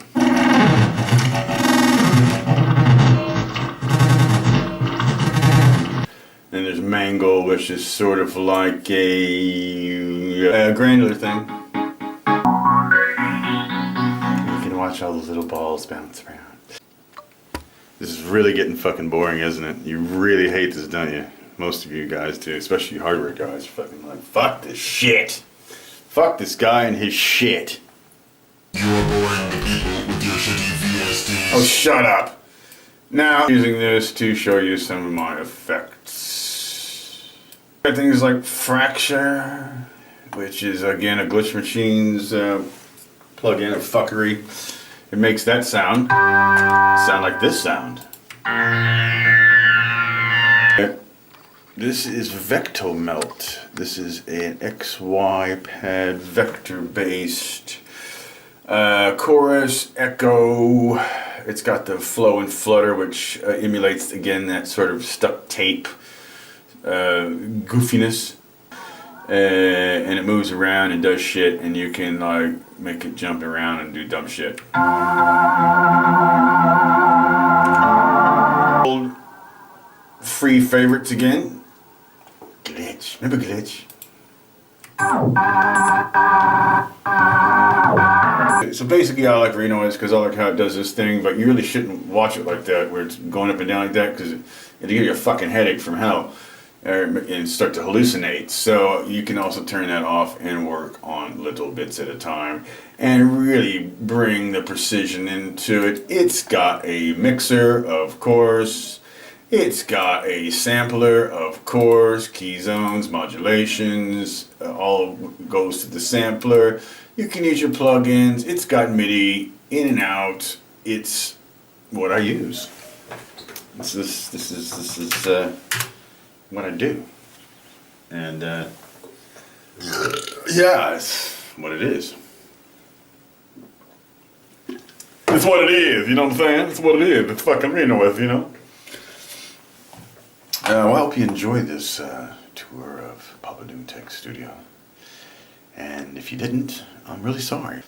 But I'm hoping to get a set together. I still am working on a set. So here's something that you might hear, or you might not. It looks like this.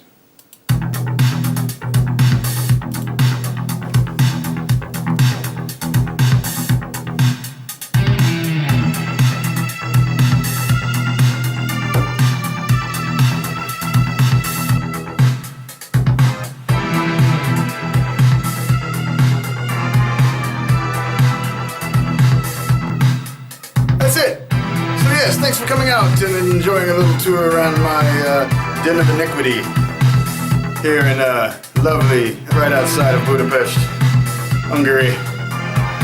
I have no idea how I got here or where I'm going. Who fucking knows? I know what I think. What do you know? Over and out. Oh my life! Like Papadum Tech, his first fucking set for CLOWNFEST is still my most favourite set at CLOWNFEST. This man went above and beyond. It's fucking cool. He put a storyline to it. He filmed himself. He put some fucking absolutely amazing music. And you can catch him on my day at CLOWNFEST. And my day is Friday, I think. I could be wrong. Don't quote me. No, it's Thursday. Thursday. My day is Thursday. So yeah, like Jen said, that's the most I've laughed in ages. And yeah, I knew it was going to be a good tour. And again, I know Papadum Tech, but I only know him from the sets that he's sent in and the very small emails that we've corresponded with. That shows me exactly who he is, exactly what he does, and I just want to see more. The guy is a born fucking entertainer, really, really is. Yeah, point two, Papadum Tech is absolutely awesome. His sets as well, they're like surf music, you know, but like up-to-date surf music and stuff from like the 1940s and 50s. It's absolutely banging. I'm so glad that even though he's committed social media suicide, we still communicate and he's still involved in CLOWNFEST. Dude, that was a fucking brilliant tour. And now I have a set list actually, so I can tell you who's coming next. Give me a minute, and I will tell you who's coming next. Oh, Mindy. Another one the guy set in right last minute. She had a debut for CLOWNFEST at CLOWNFEST 7, and she was amazing, like absolutely amazing. So now we're going to get a look at the equipment that she uses. And she says, I could have been a bit more technical. I just said, that synth's awesome through all of it. And I'm like, that's pretty much what we want anyway, Mindy, so do not worry. Don't forget, you can catch Mindy and Papadum Tech on my day, which is Thursday. And yeah, so we're about to see what Mindy is all about. Hi, and welcome to my studio tour. I'm starting with my favorite little space. I got my mixer, my Erica Sense Techno system, Pittsburgh modular microvolt, and I use these for samples sometimes, paired with design delay. Let's get some sounds going.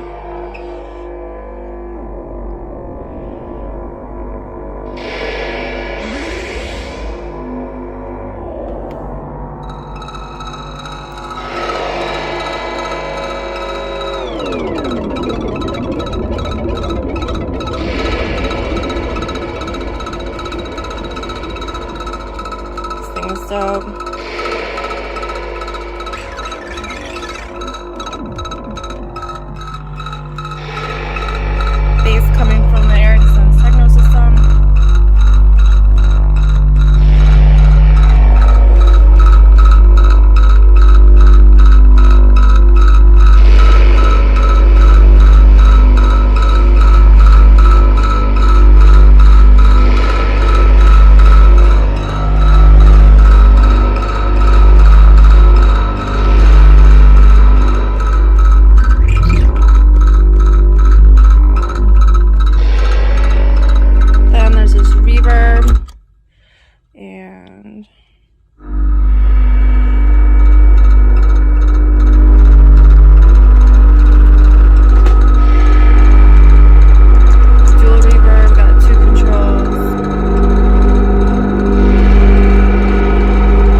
shit when it comes to fucking hardware. She's got some beautiful pieces there, some Erica synths, and literally the Here techno you system got as well. That thing is everything you amazing. pretty much need to get a track going. Go live with this one too.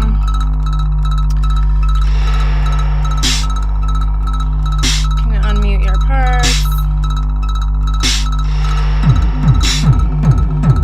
Yes.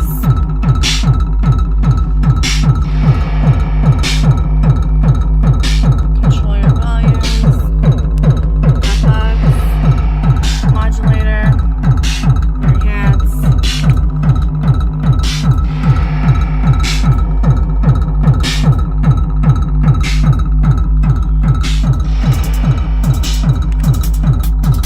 Yes, indeed, Professor Dictaby. This is the Erica Techno system, and it does literally cost about as much as all the kit behind me put together. It's an insane piece of kit. It costs an absolute arm and a leg, but it sounds fucking beautiful.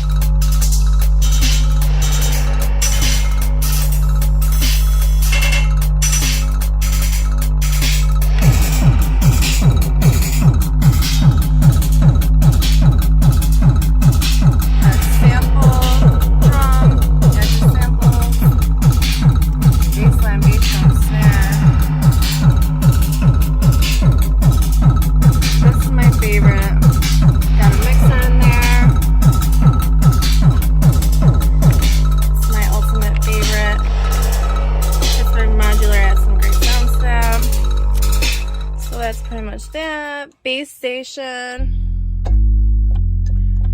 We all know this one. I own that synth as well, and it is one of the nicest synths in my collection at the moment. The thing is sonically amazing. Apparently it's from the same guy who designed the Wasp way back in the day.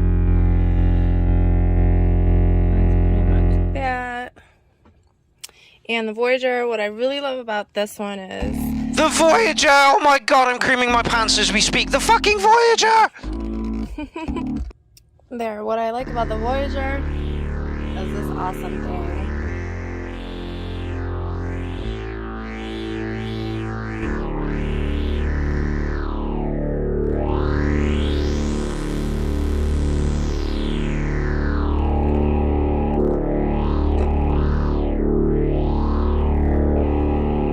That's the Voyager. Then one of my newest little toys here is the MC707. I absolutely really cool. do not like the Like, so much MC707 to get because it's into. supposed to be a groove box, and literally it's now just an 8 poly synth Some in sounds, my drum sound, all collection. kinds of stuff, like crazy cool. Now I'm just like kind of unmuting parts. Kind of get to the point. You could go live with this. This one is really freaking cool.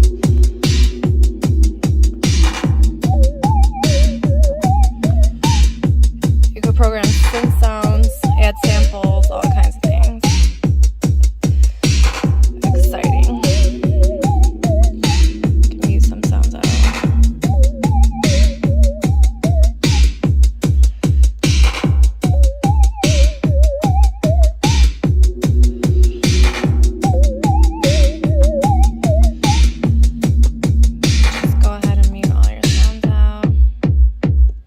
And that one's really cool too. Then mini log.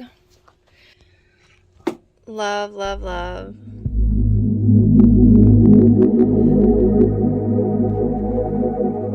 Nord lead. Oh, just so amazing. Nord is one of the companies I've never looked at for synths, and I think I should rethink that. And then I have the machine. The Pyramid is awesome sequencer. You can literally record things and have it play. Nord G2X. This one's awesome for like spacey sounds. You could get dark too. Let's see. Yeah.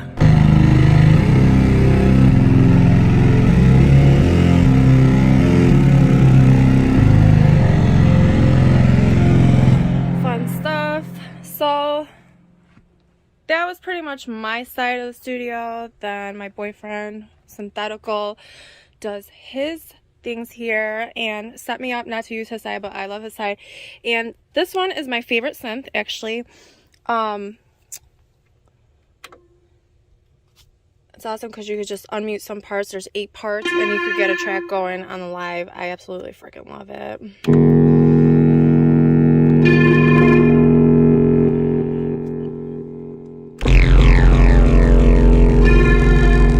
now I got some bass, some distorted spaces, and whatever else.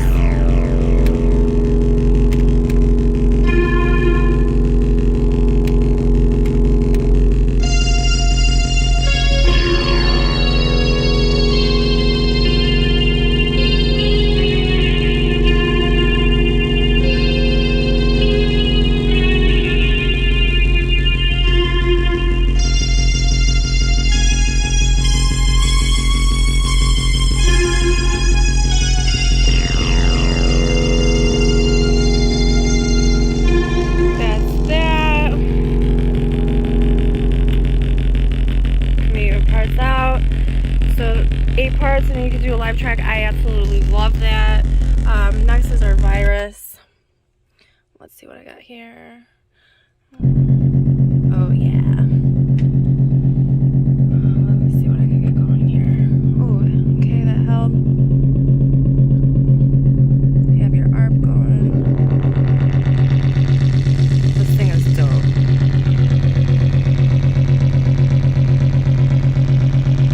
I almost got my hands on an Indigo a while back, and I wish I'd followed through on it.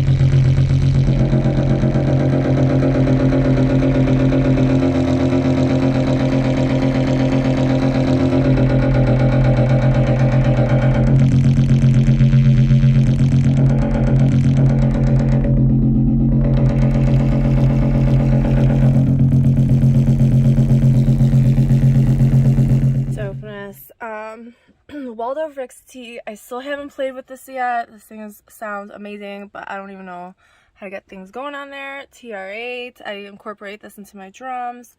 TR8S, and then I use those with the Supernova.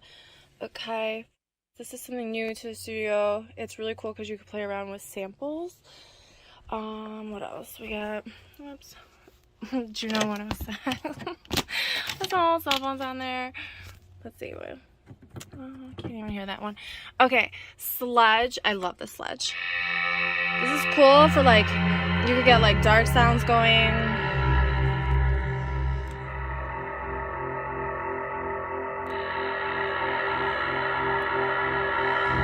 You could get more airy light ones. I like to use that for more ambient kind of stuff. I mean, you could use it for anything.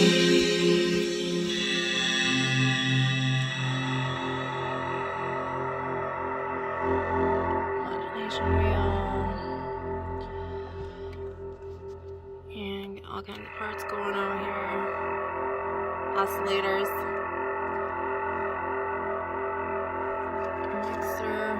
Filters, private VS. This is cool. There's a cool little joystick for your waveforms. Whee! Yeah.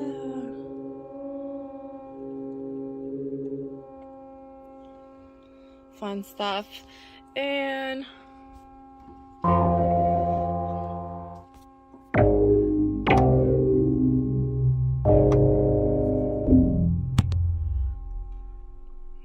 thing in the way.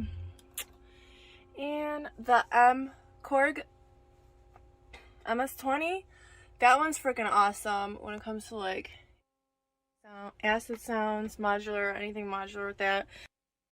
Art Odyssey, I haven't played around with this one yet. TD3, this makes awesome acid bass lines. Korg sequencer.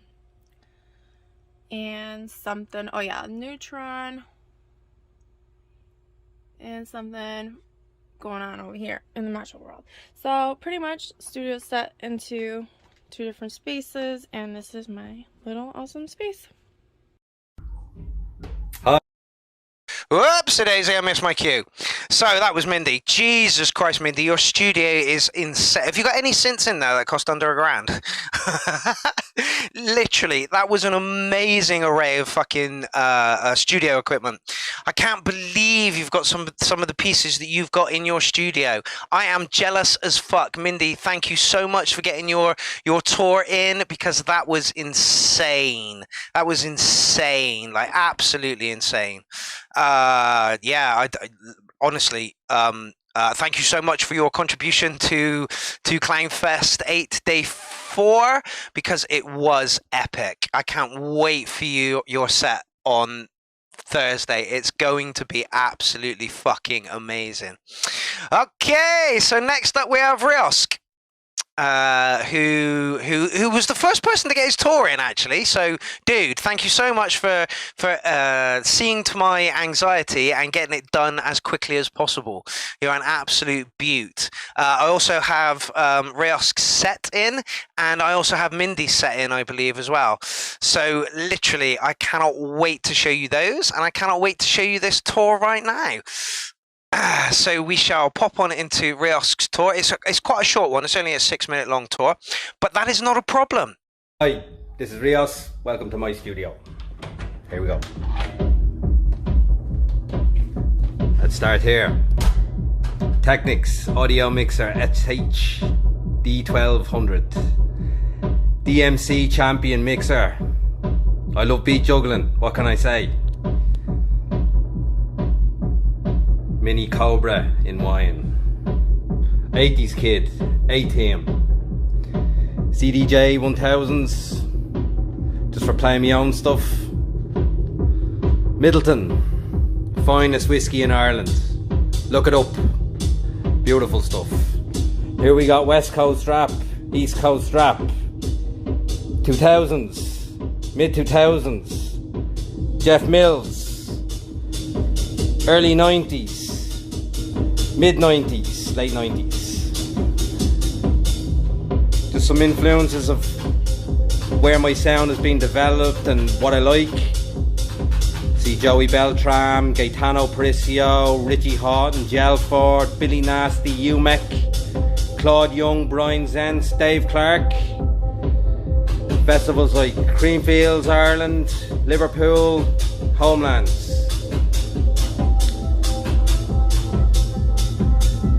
Currently working on an album due in May 20th. Signed album, so writer member application here ready to go. I've studied music through the Royal Irish Academy of Music, awarded honours in certain things. I study dance music in detail. I write it all down. I've got books of this stuff. Frequency modulation synthesis and FM synthesis, mixing theory, balancing placement, etc., etc. Let's go over here.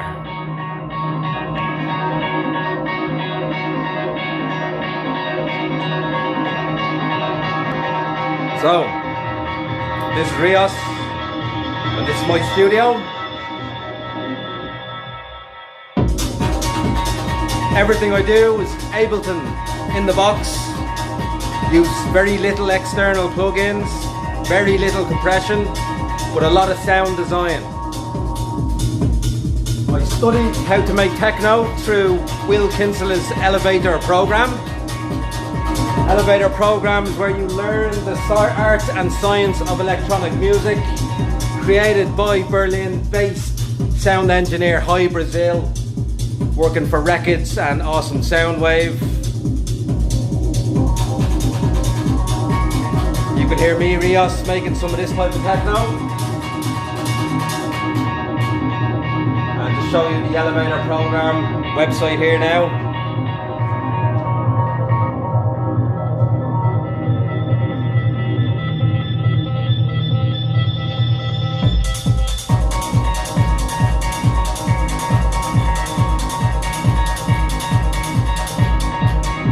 This is where I've studied how to make my sound, my style, Detroit style techno. Highly recommend the Elevator program.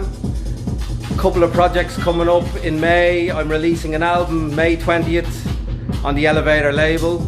Watch out for that, it's going to be a big one. Moving on here, we got our, just basic equipment like your MIDI keyboards, access to filter, EQs, set them all up, MIDI them up, drum pads, mixing is my Technics 3x3,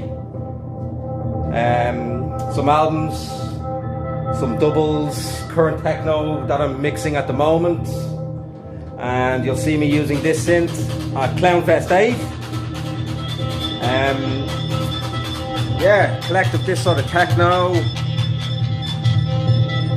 We'll give you a little sample on the old ES2 now. Ryosk in the house, live and effects.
Features.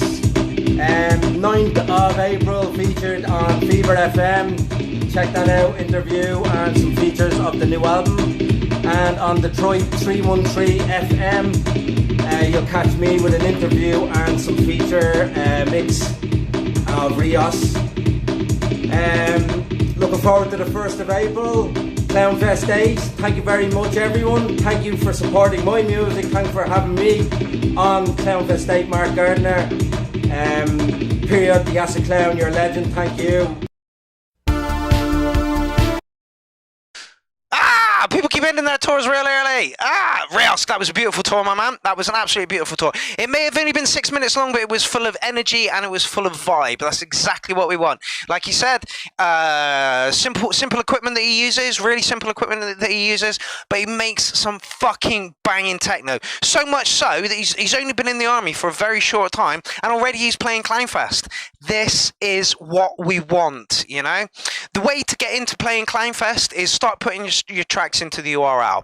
Once you've got your tracks into the URL and we can see who you are, we can then think about giving you a slot or somewhere to play, or, you know, Ryosk, that was a great studio tour.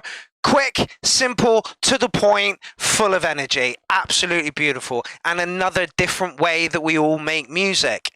Banging. Thank you so much for getting your set in, my man. Right, next up, I forgot who the name was. Oh, Mystic Frequencies studio tour. This is the MIDI Maniac. This is the MIDI Maniac. I was unsure who this was because it said at the top Mystic Frequencies, and I didn't know that as an artist name. Now I do. Is it the MIDI Maniac? I'm sure it is. Anyway, check it out.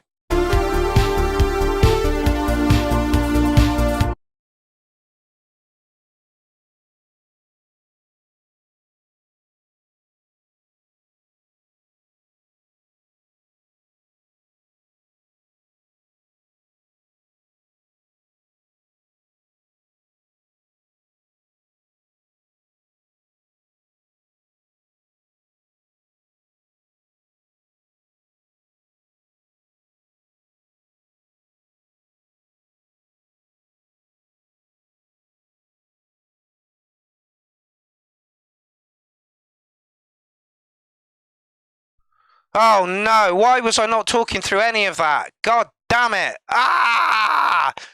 Right, so I'm not gonna go through all that again. I'm just going to let you listen.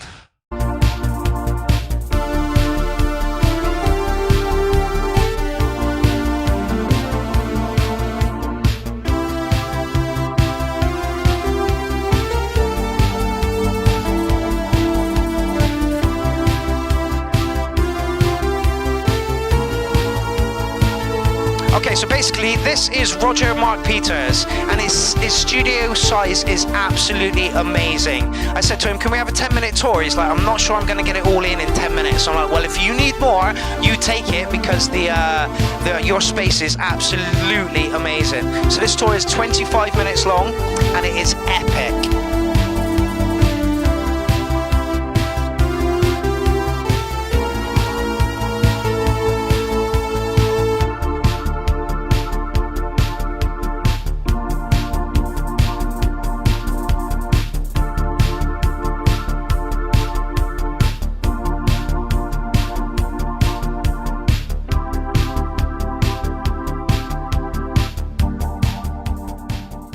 Hello and welcome.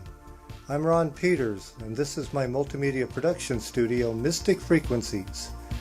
Our video today is a full studio tour, so let's not waste any time and get right into all the synthesizers, keyboards, and everything else we have going on around here. Okay, we're going to jump right into the keyboards. This is the Quasi MIDI Sirius, the quintessential synthesizer of 90s techno, house, and dance music. Give you a quick little taste of it.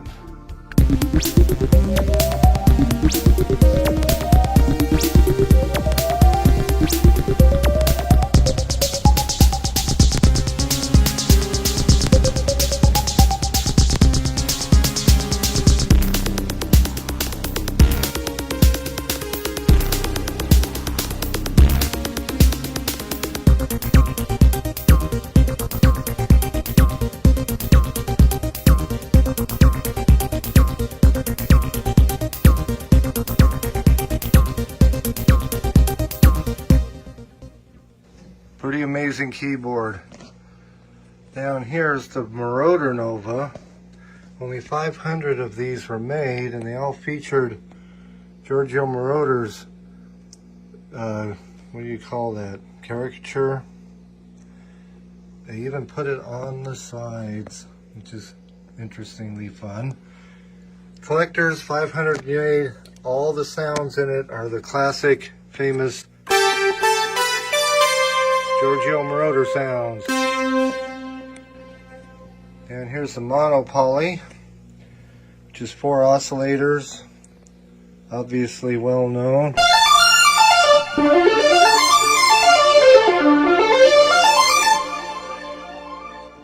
This is the Teisco S60P. This was a little preset synth they made, somewhat scarce. Presets only. But man, does it have some screaming bass and lead sounds. No knobs to turn, just poke a button and play away.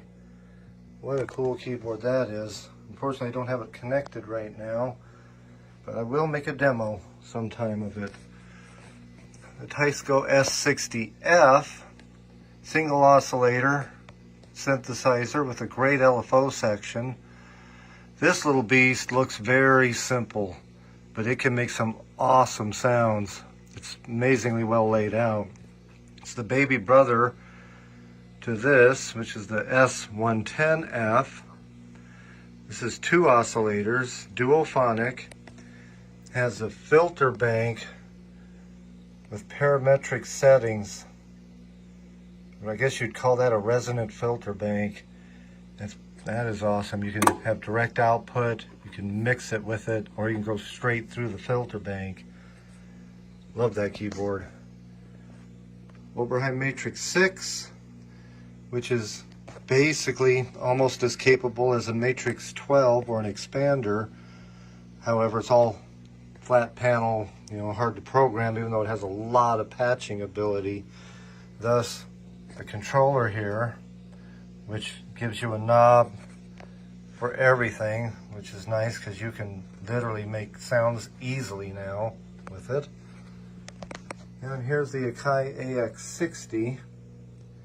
This was part of Akai's Micro Studio system, which included the S612 sampler and several other MIDI units. The MG1212 12-track recorder was the big daddy of the system. That is a single oscillator, I do believe, synthesizer. Moving along, this is the Chromatic Music Lab's Whole Tone Revolution. This was made only in Japan. It features a Janko key bed that, just with 3 or 4 fingers, see if you can see this, you can play some huge chords with this. Don't have it hooked up right now, but you get 88 keys in that space of 61. And here's DX9, DX7 below it, and DX5 below it. Don't need to explain how great the DX line of synths were for a long time. They're still used today. The Kawai K5, which was Kawai's second synthesizer based on harmonic programming, and their first all digital. The K3 was their first based on harmonic programming, but it was still analog on the filters and all that. The K5 is all digital, in and out, all the way through. The K5 you can program 128 harmonics compared to the K3 at 32. The K5000 came out later with a whopping 512 harmonics you can program. So that puts the K5000 at half of what the Kinetic Sound System's Prism synth could do. But that's so rare. Yeah. So here we have the Korg Triton Extreme 88. I have to get way back to get that in the shot. This featured a vacuum tube, which was their idea to warm up the sound a little bit, and it does help a little. Not as much as they claim, but it does help. Full workstation. This one I've installed the MOS board, which opens up the F bank of sounds, which is all synthesized instead of sampled. I do believe it's their early synthesizer analog modeling. You'd have to look that up online to see more detail. But that's a great setup. Kawai M8000, one of the best 88 key MIDI controllers ever made. Best feeling in the action I've ever seen. It feels like a piano, but it's not heavy. It's still quick to react. Moog Polymoog. This is what made the song Cars by Gary Newman famous. It was also used for the bass in Visage Fade to Gray. Now here's Roland JX3P, single oscillator, very capable synthesizer. Then we have the first rack of stuff. This up here, MIDI junction controller Yamaha used to make, which is basically a fancy switcher in a Korg version, and some Akai MIDI boxes. And these are cool in that the 35T, you can input an audio signal and it'll output MIDI, but not like pitch to MIDI, it'll output MIDI note data. So you could be playing drums, and every time you hit the drum, it plays a note on a keyboard, and so on. The 20A is an arpeggiator. The ME15F is MIDI dynamics. Essentially, that is just volume, MIDI volume. It's not audio volume. All these 10Ds are MIDI delays. They don't delay the audio, they delay the MIDI note. So if you play a note into it, you can adjust how long it takes for the note to come back out of it. The reason I have so many is that you can connect them to different keyboards, and then you play a riff on your master keyboard, and it will echo through all the other keyboards, which can make for some interesting effects live. These, of course, I think there's 640 channels of MIDI here.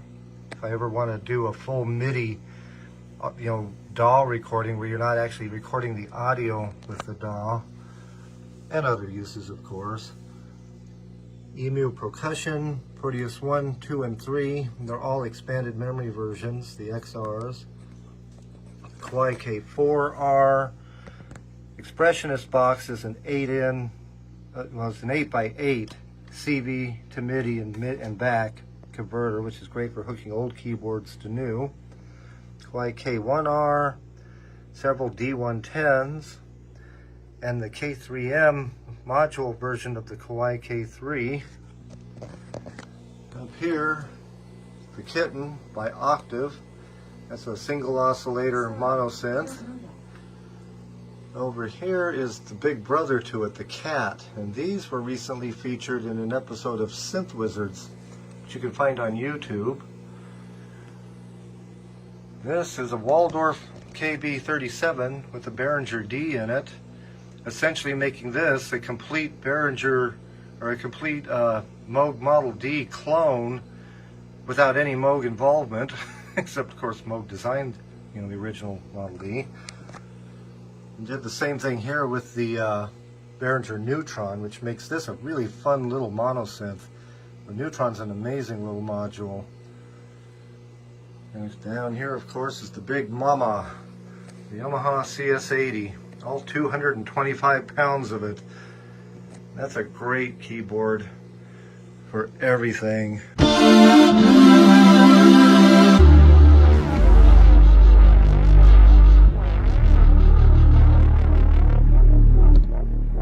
Polyphonic Aftertouch, 8 voice. It's just a legend. This here, a lot of people ask me about this. That's a cat stick. That's essentially a controller that controls both the kitten and the cat. And down here, CS30L. This was Yamaha's top-of-the-line flagship monosynth of the day. That's an amazing unit. 3 oscillators, just routing and patching capability, literally through knob turning and switches that can almost rival modular. You can really do some stuff with that. And then, of course, on the other end of the scale is Yamaha's bottom-of-the-line monosynth, but don't let that fool you. This little CS01 can really pump out some amazing sound. It looks like a toy, but it sure don't sound like it.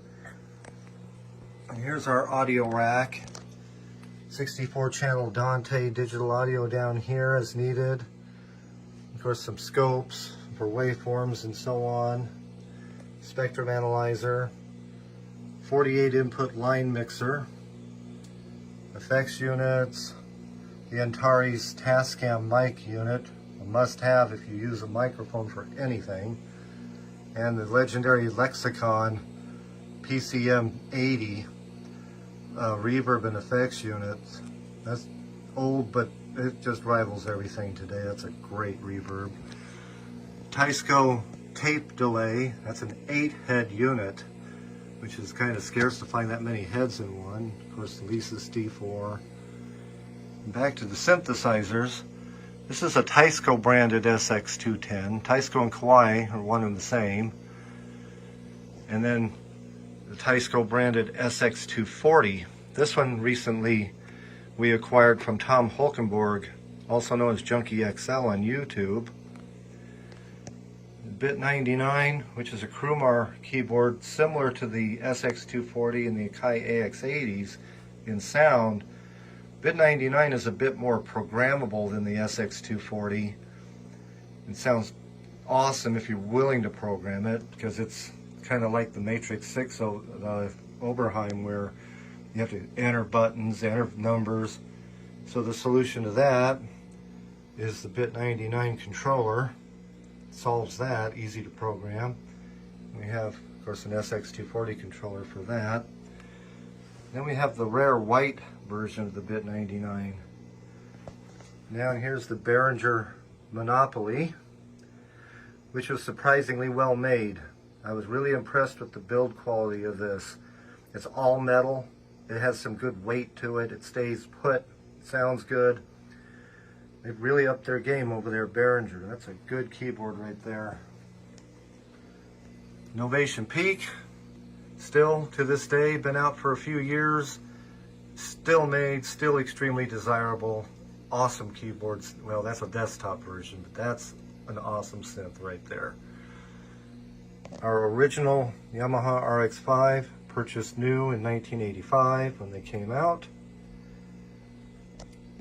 Complemented with the Roland TR-8S, which I replaced our Digitac with. The Digitac is great, but its logic, its workflow is so different from everything else here that it became kind of a hindrance, you know, because you're sitting there thinking about it rather than making music.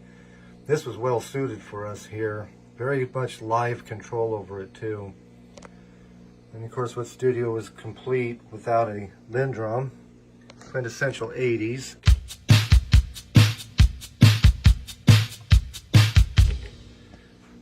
And we use a Poly End SEQ sequencer.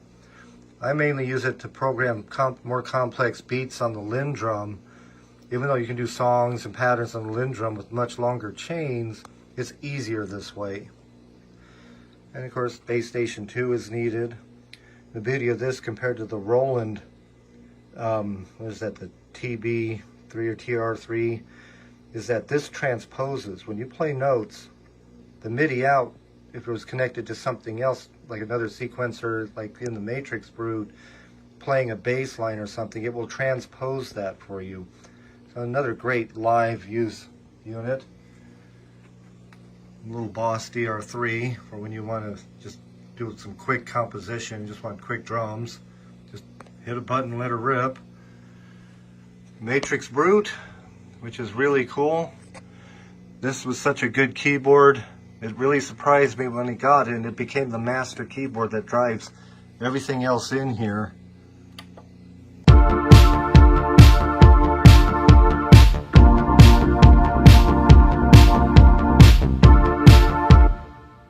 Really do a lot with that, and that was just a simple sequence there. Poly Brute, another amazing polyphonic keyboard from Arturia. Aftertouch, it's got the slide strip like the CS80. A lot of people don't know that's there because it matches the wood grain. Roland Jupiter 8, say no more, we all know about those. One of the most awesome keyboards of the early 80s right there.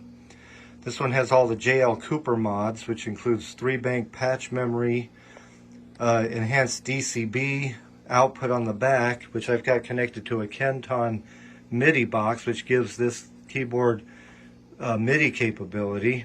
You know, in and out, through, all of that. And I've snuck up under here in it are the switch for the banks of memory, plus these knobs and switches which give you full control over the split, layer, and dual modes as far as the audio output, the volume. So you can send one out through a reverb and another one out through a delay. You know, it splits it up nicely. Here's the Novation Summit. This keyboard is essentially two Novation Peaks in one box with keys. Gives you 16-note polyphony, and of course the split, dual, layering, and all of that.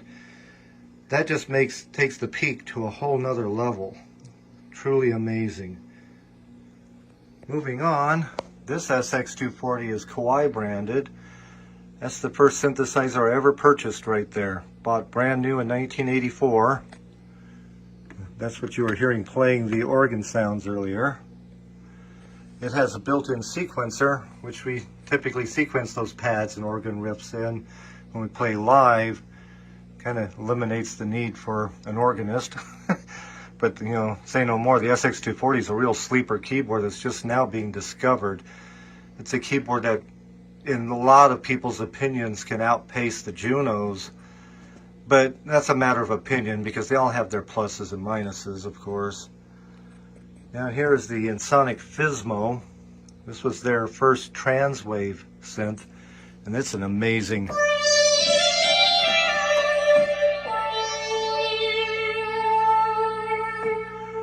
amazing sound comes out of that. And here's, I have to back up, the Big Mama.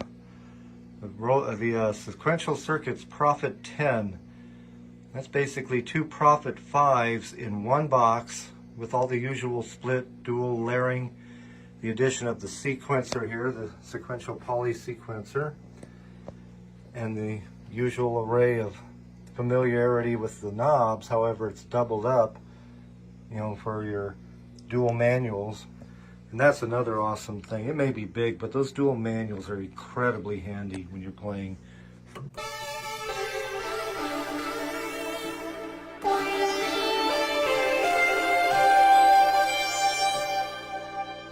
Remarkable keyboard for the times. These were fun because they had a tape backup built right into them to back up your sequences and sounds right there. Oberheim expander, basically an Oberheim Matrix 12 without keys. This one has the unusual glossy front panel, so I'm trying to get the light up there out of the reflection. Truly amazing also. You saw the quasi-MIDI and everything over here. Now back here, hiding, is a Jupiter 8 or Jupiter 6 that I am repairing for a good friend, or trying to repair. It's got a weird, quirky problem with the Europa mod that was added to it. We're trying to sort that out so it'll boot up. This Kawai K3 here was the second synthesizer I ever purchased. It's just waiting to find a stand in here. This is an Irjul Theory board. That is a lot of fun too. You connect it out through MIDI. You can set 2 different MIDI channels up for the left and the right pads of buttons. I've literally been sat here with my mouth on the floor. This is an insane studio. You've still got 5 minutes left, people. Lap it up. Never hit a bad note. It's really a nifty little tool for doing live use. I've often thought about putting guitar nubs on the ends so you can play it like a keytar. Roland JX8P. Yamaha little fun drum deal, you know, consumer grade. There's Yamaha's flagship sequencer, the QX1, back from early 80s. And I have a second one over here. I've converted both of these with a memory card. Well, that one has a USB stick drive. This one has a memory card drive. We're replacing the floppy drive. And that one also has an OLED screen, so that's very usable when you want to record songs that have a lot of changes, like a symphony orchestra song. You can play that until it runs out of memory and not have to worry about step sequencing or repeating. Revox A77 half-track master open reel deck. That one runs at 15 inches per second. Casio VL tones, gotta have them. Korg CX3 organ, which has some amazing organ sounds and a Leslie effect that is spot on, right down to its simulation of the Leslie speeding up and slowing down. This little Roland box here, a lot of people aren't familiar with. That's their old DCB box. Remember earlier I mentioned that the Jupiter 8 I have hooked up to a Canton box that gives it MIDI from the DCB port. Well, this was Roland's original way of doing just that. You connect your DCB to it and the keyboard, and then your MIDI channel switches are right back here. It was a bit simpler than the Canton that this I think only just gave you notes. I don't think it did much more. And this whole area here that I'm standing in is kind of the slush area where we would set up a guitar or drum set or whatever is needed. Acoustic piano back there and other things. And then, of course, the computer here, which does all the production, recording, and all of that. No need to explain there. We're all familiar with that. It's a Mac Pro, dual Westmere processors, 12 cores, 128 gigs of RAM, and 64 channels of Dante currently, with capability of doing 128. Oh, there you have it for the main keyboard room here.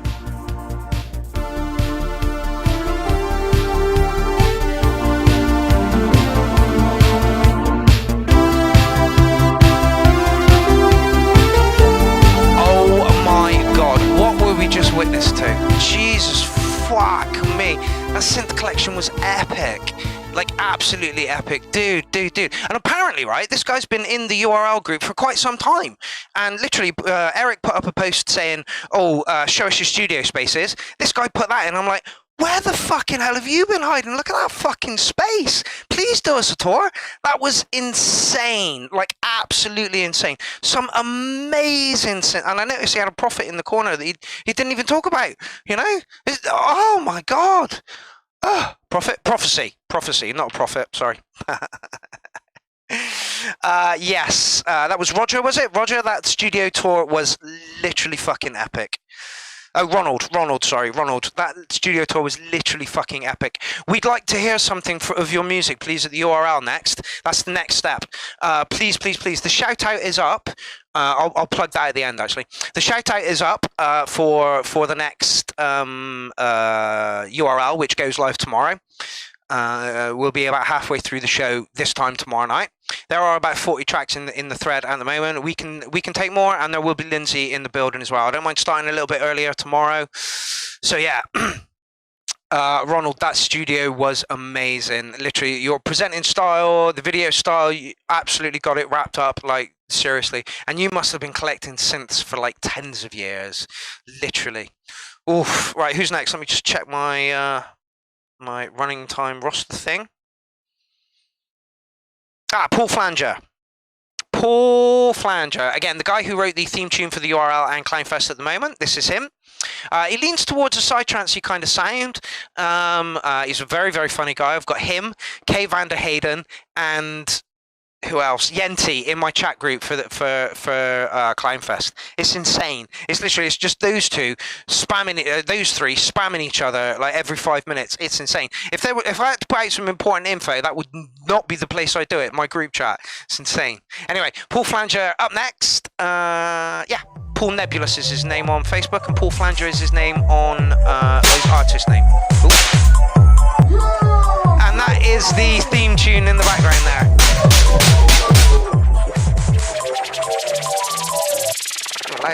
You're loud as a motherfucker, my man.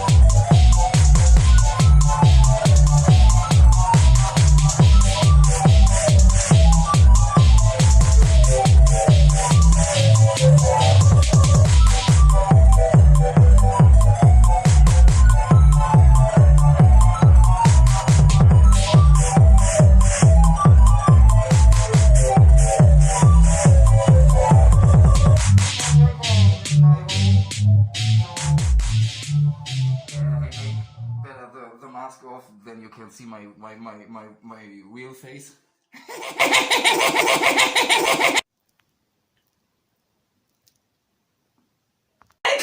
Welcome! Oh, you stupid clowns! Cunts! Yeah, that's my place. Welcome in my place. It's not far, or my English is not the best to tell you what I make here, music.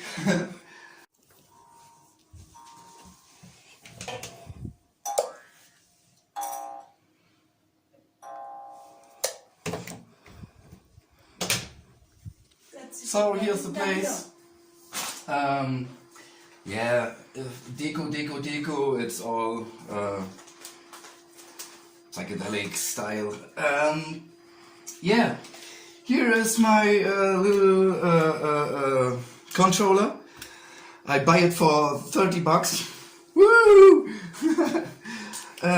Yeah, my setup is not big, but it's step by step. It's grow up, and you see, CLOWNFEST is everywhere. Yeah, I make my music with Fruity Loops 30 years ago. Fruity Loops, day in, day out, and yeah, my little family, day in, day out. Yeah, it's not far, it's not big, but it's mine, and I love it. That's my monitors, Hercules DJ monitor. Yeah, and here is Venom. It's Venom? Yeah. It's not big, but it's mine, and I love it. And yeah, I can see here, see there. I just want to interject here, and this is a perfect point for why I do this. He says it's not big. Does not matter. Like, it's not the size of it, it's the motion of the ocean. Am I right? You know, it's what you actually produce. It's what you actually put out. And Paul, the track that you made, that you played at the beginning of this video, I play at the beginning of every URL. Why? Because I like it. Also, it was tailored to the URL and stuff as well, and it fits perfectly as a theme tune. So that's why I play it. You can make banging music on literally just one of these. You don't need controllers, ideally. You don't need fucking expensive equipment. Everything that you see behind me and to the left of me, police car going around outside, can be done in here. Doesn't matter what DAW you use, whether it's Fruit Loop, Reason, Reactor, Reaper, Ableton, Rebirth, Fruit Loops, Cubase, and the new one that's coming from Behringer. It does not matter how you make your music, and this is why I do this. Just because it's small, Paul, does not mean that you haven't got heart and passion to make the music, and that's what I fucking love, and that's what I want to be showing at the moment. I don't know if you saw Matt Dobbs's Delight studio tour. Literally, he just showed us all his VSTs. Does not matter how you make music, it matters that you make music, and that is the only important thing. Right, we shall continue the tour. And here some synthesizers, but I'm very yeah. Don't touch a naked man in the back. Yeah, it was it. I know Flanders, that's my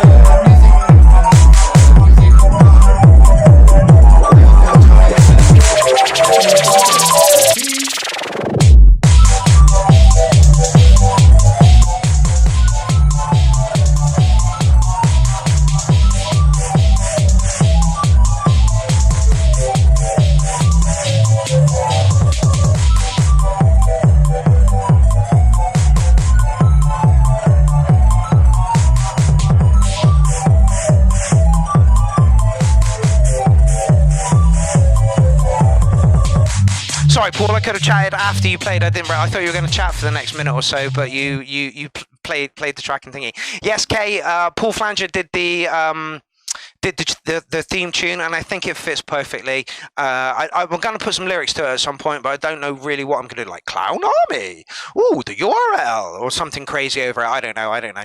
But like I say, I've got him, Kay Vanderhayden, and Yenti Dealens in my fucking chat group for CLOWNFEST. You can imagine the fucking chaos that is in my chat group. That was a beautiful fucking video. Absolutely beautiful video. Doesn't have to be long. You said, literally, this is me. This is what I do. I love what I do.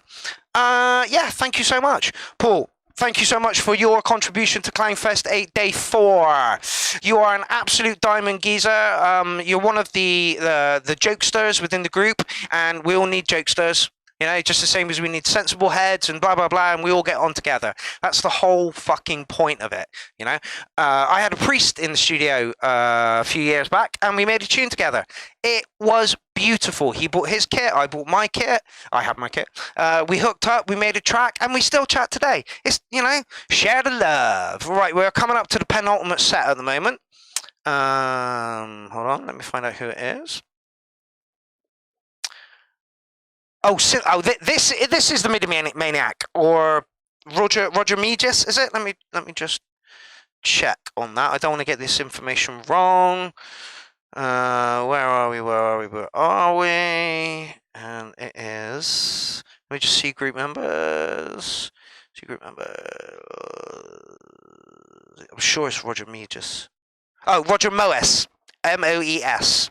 Yeah, this is the Mindy Maniac, and he puts a lot into hardware jams, and usually wins. You know, when he puts his stuff in, his stuff is literally shit hot. Right, Paul, why are you crying, fella? Why are you crying? Why the long face? Why the long face? Anyway, check out Syntherclass, and I'll be back in a minute.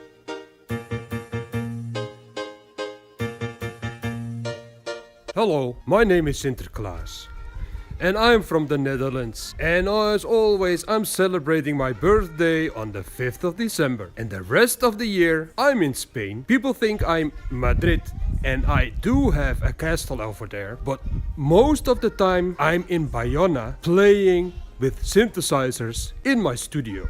Yes, I make music a lot of the time. That's what I like very much, making music with old machines. And for CLOWNFEST 8, I was invited to make a studio tour. So I will take you to my studio and to show you some of my equipment.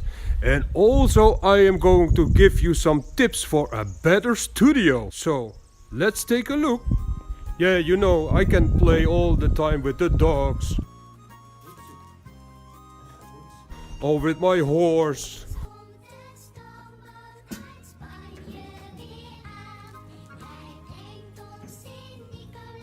Or with the chickens.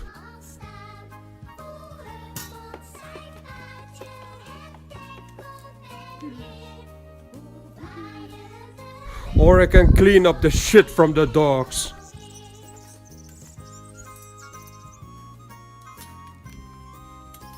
Or I can clean the pool.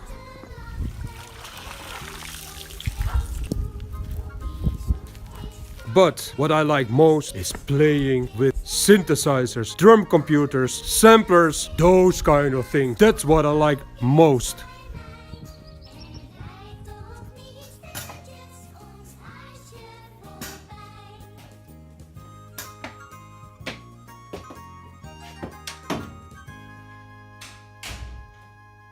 Welcome CLOWNFEST 8, people. Yes, indeed, Thank Jesus. you, I Mark love Gardner, for the inviting studio me to tour show night. my It's beautiful. studio to you and to all your fans.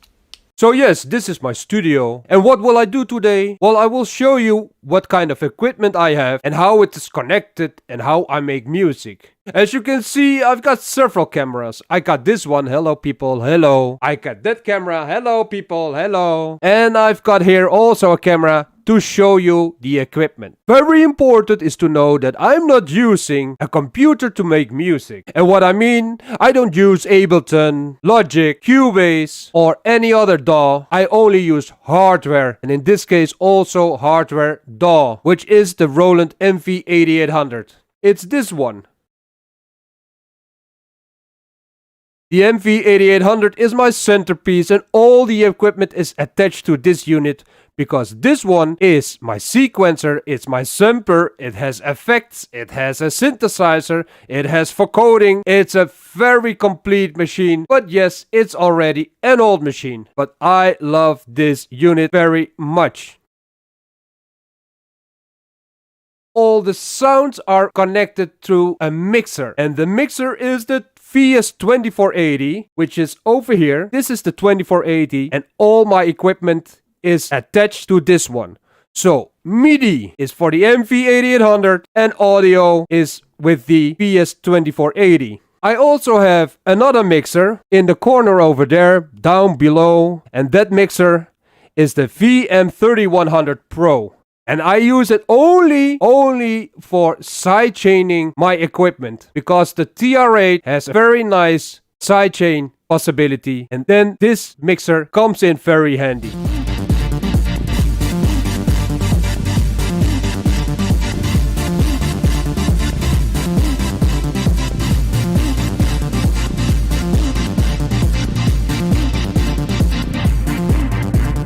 Down below, I have an M1000 mixer.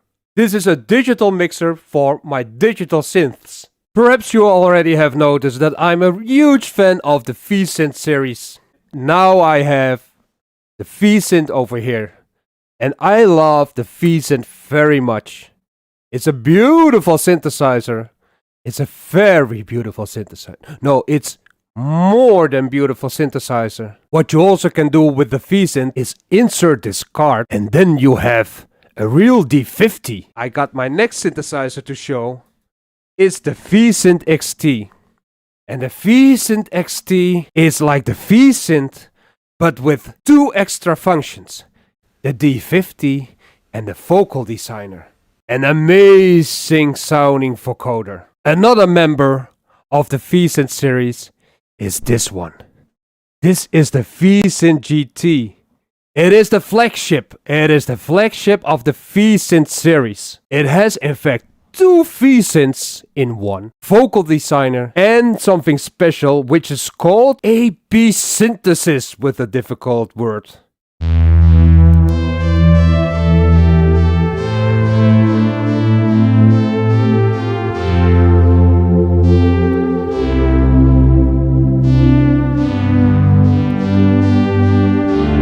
Also behind me, I have this unit over here, and this is the GD990, and it has the vintage board installed. The GD990 is a very nice synthesizer from the 90s, and together with the vintage board, you have more sounds. Sounds which are not available when you insert the card in other machines, which makes the GD990 very special.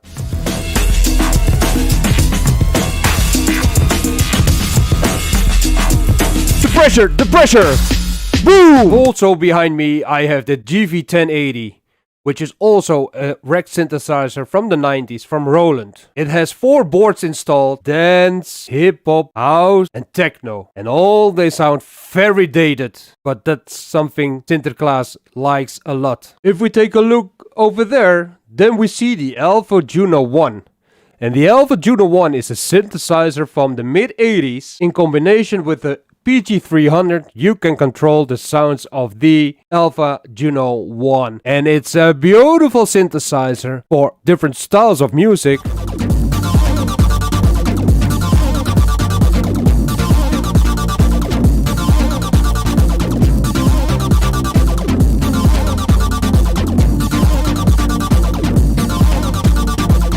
As you can see also over there, there's another classic synthesizer, which is called the GP8080. It's the rack version of the JP8000. Super Saw made this unit famous.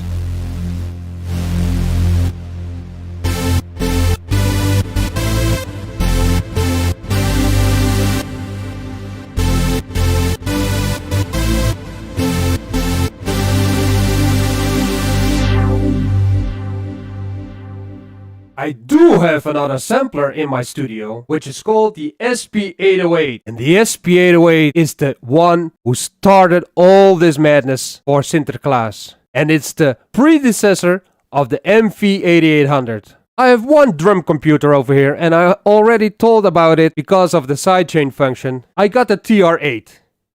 Not the S, just the TR8, and it has the right sound for me. And it's nowadays very cheap, so that's the reason why I have that unit over there. For the TR909 sounds, TR808 sounds, TR606, TR707, and the TR727. Most important is to have it for the sidechaining. And because the original is way too expensive, I've got over there the TB03, that classic vintage acid sound. TB03. Yes, it's not the TB303, but hey, I've got the sound and I'm happy with it. Another synth behind me is just an easy rompler, which is called the XV5050.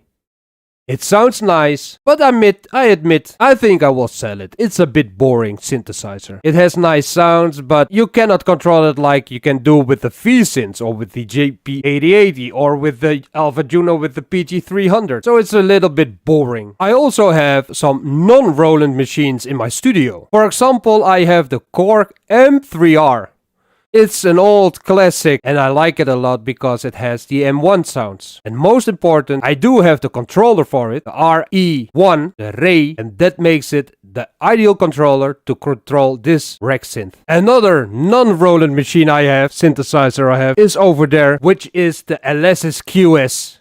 This is the 6.1 and I also have the 7, which is now stored. Those machines sound really great. The problem is programming. It's pretty difficult. With all those machines, I have 2 MIDI patch bays. And the MIDI patch bay is a unit which combines all the MIDI signals to have it finally going to my MV8800. And I use the Roland A880 and I use the eMagic ANT8. Also 2 old ones, but very reliable, which is very important when working with old machines.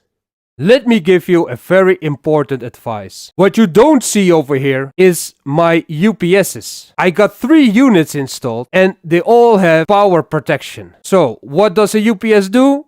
First, it will give you time because it has a battery. It will give you time to save your work when there's a power down. And also, it has power protection in case of lightning. Your machines will not be destroyed. First, those things will break, and then your machines are safe. So my advice is, when you have a studio, place UPSs with power protection. Do it. It's so important.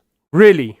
To select my different synthesizers, I use the MPU 401, which is an old machine from Roland from 86, 87, somewhere. And with that one, I can control all the synthesizers over here. With this, the sounds with this one.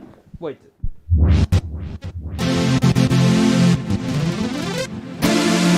So now I can play the sounds of the GP8080 on this V-synth. And if I switch the button, click, I can play them over here. Or I can use the PG300, or I can use this Novation Remote 0 SL. You know, Sinterklaas is playing here all the time. This is so much fun.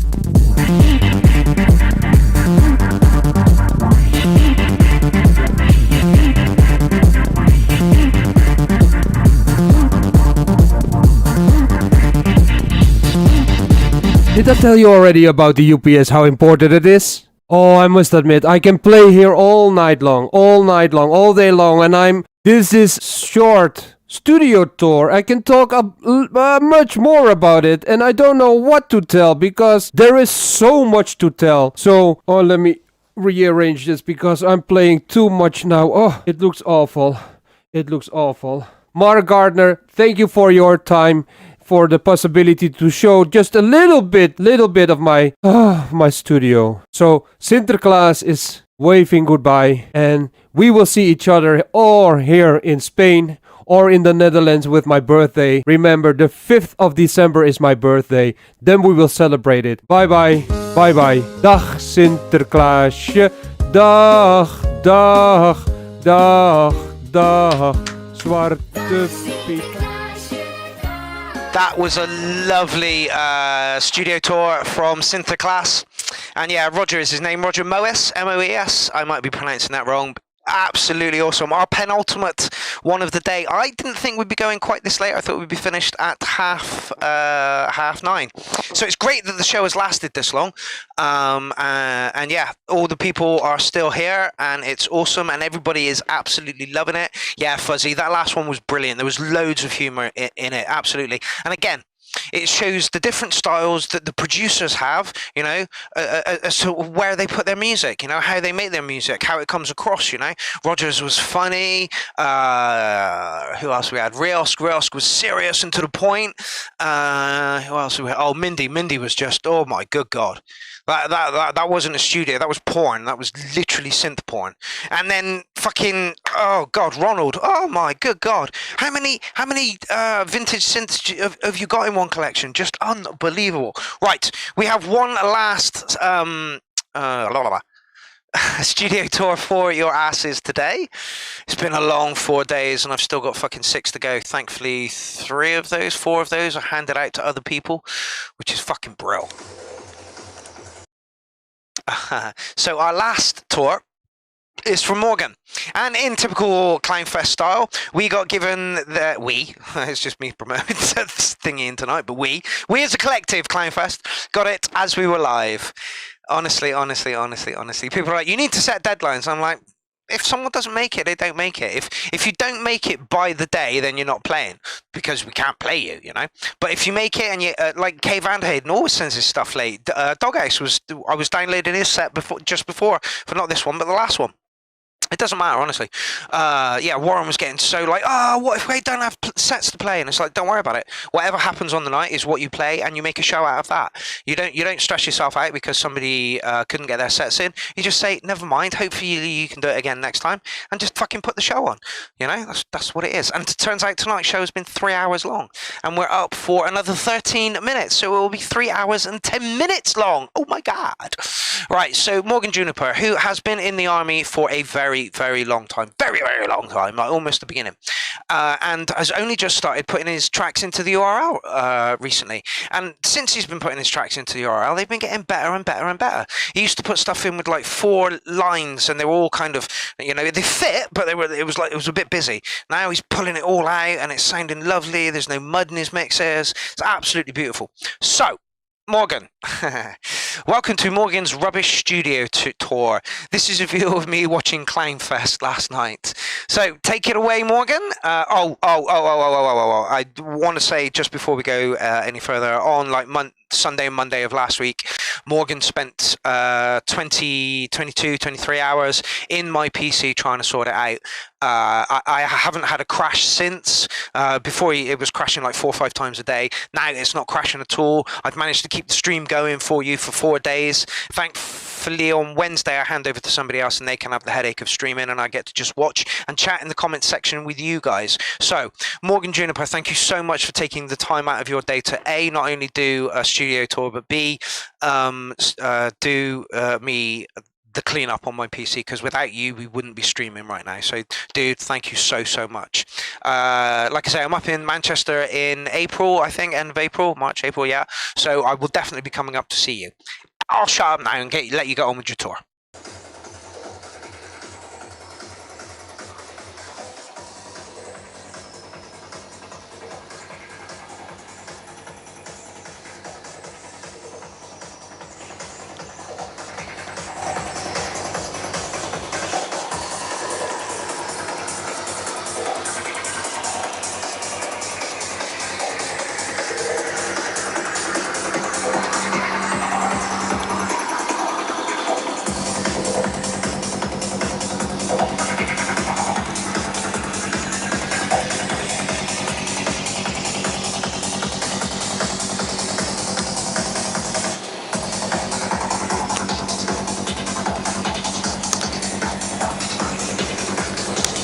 I believe the set that he's watching that, or who's coming, I'll shut up. A custom built computer I made years ago. It's got a microphone plugged into the front, so I can do recordings if I need to. Connected to a touch screen and an even bigger screen. Not touched that one. Behringer mixer, DDM 4000, MIDI controller and a mixer.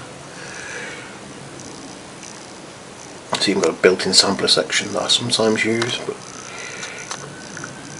you can't get the samples out of it into the hardware, you have to record it separately. Another computer, Dell Inspiron 2350.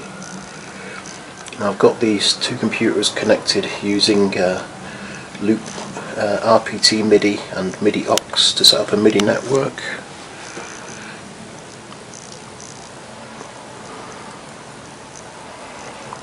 And they respond, I've got those set up to respond to the start and stop button on the mixer.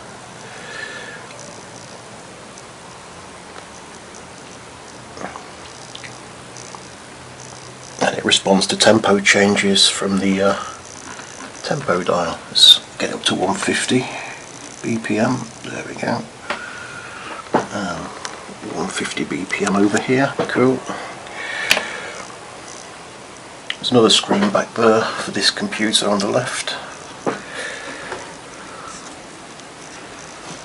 And over here, got a bunch of hardware slaved off the Inspiron computer. Got the Behringer 4-input mixer there, audio interface, UMC 404 HD. Got a reloop keypad, don't buy one of these, terrible piece of plastic crap. Behringer TD3. Oh, an old Roland SH101, and I've got the 2 connected together for CV and gate inputs. Roland R8 drum machine in the background there. DX21, and down the front we have a Kawai K4 keyboard and some old rubbish over here, and the Alesis MMT8, some guitar pedals. Oh, Tascam 4-track mixer. I might turn that into a sub-mixer for the drum machine actually. And a fun little device I've got access to here. The Boss D200 digital delay. Turns into a nice glitch machine when you mess all the dials live. I've got many sequencers such as Cakewalk, Ableton, Bitwig, Samplitude, Magic Music Maker, Caustic 3. Here I've got Bitwig on one computer and Ableton on the other. Now, to get Ableton doesn't respond to external stuff and have the link enabled at the same time, so I had to come up with the MIDI aux solution of sending commands to virtual MIDI cables, and using the virtual MIDI cables to synchronize everything. Works a treat. Bitwig on the other hand seems to respond to external controllers even with the link enabled, so I can press play on the reloop keypad, and as you can see Bitwig is playing. Can't hear it though.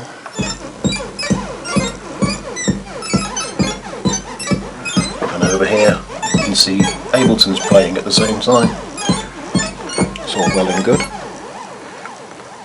But if I want to use the mixer to control tempo, I have to switch to the external sync button, at which point that breaks the link. So then I get creative with MIDI aux. Let's do another video on that in a second.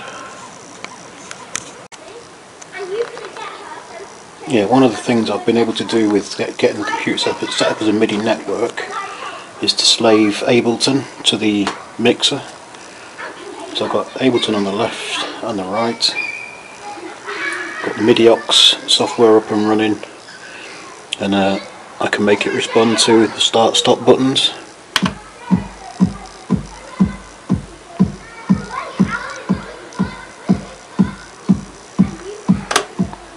So that's on the left, that's on the right, so pretty much in time.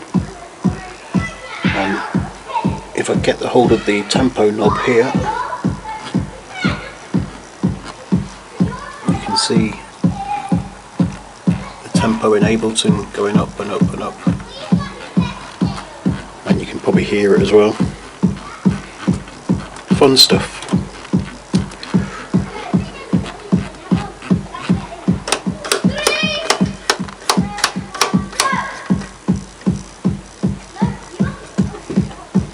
Pretty stable.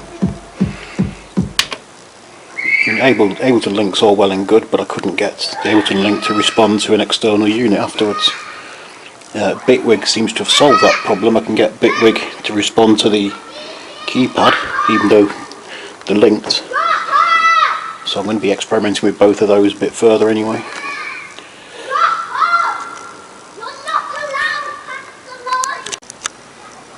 One of the things I've done as well is create my own software for creating custom MIDI control panels.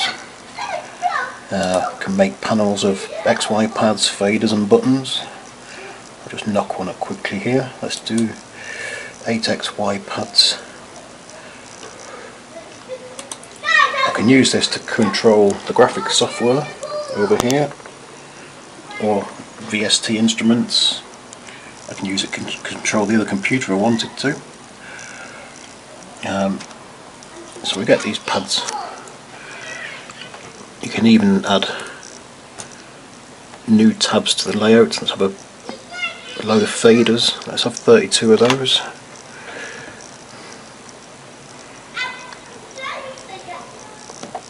So pads do that, and you can see the graphics as I move my finger.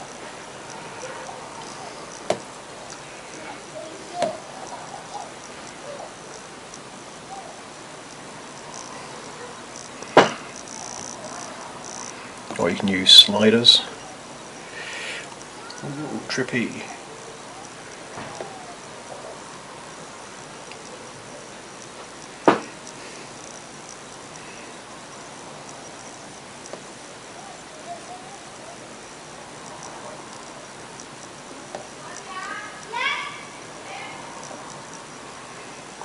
Let's add some buttons.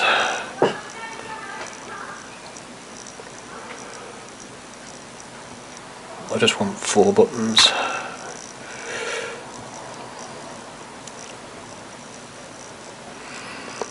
And you can quickly reprogram which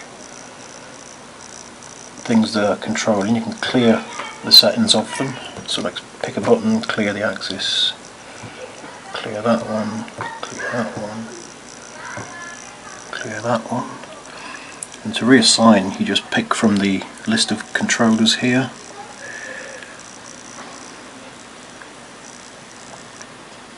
I can't remember which number I want.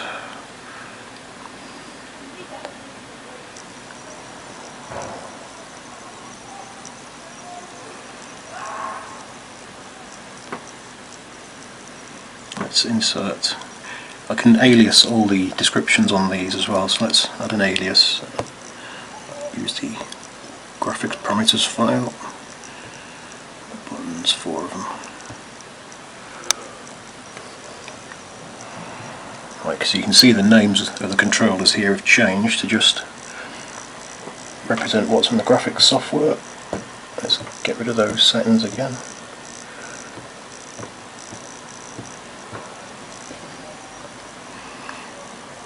Right, so on that one I want to use the mirror function, that one fill, that one puts outlines, that one switches on the X-ray mode.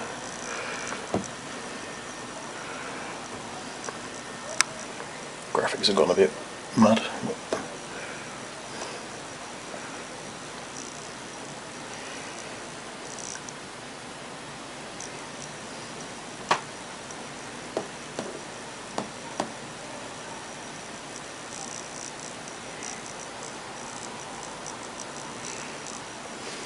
Let's reload the graphics.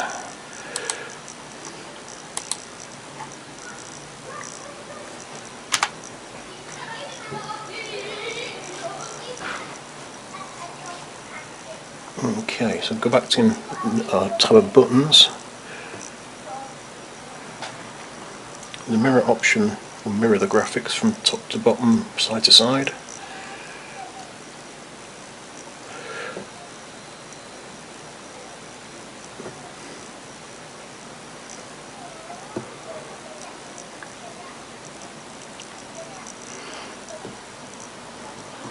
If I turn off the fill and outlines, we should just get lines on the graphics. Yeah. And I've got X-ray mode on, so all the colours bleed through each other.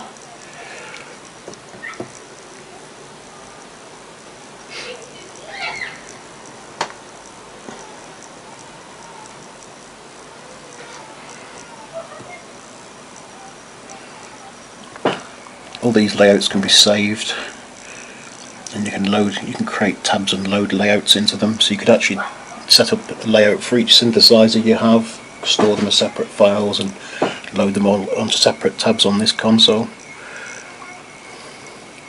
Everything can be colour coded. You can change the background colours. Boom.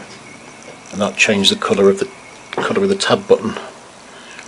So you can, if you've got colour coding in your sequences, you can then match them up to this as well. Quite handy for me.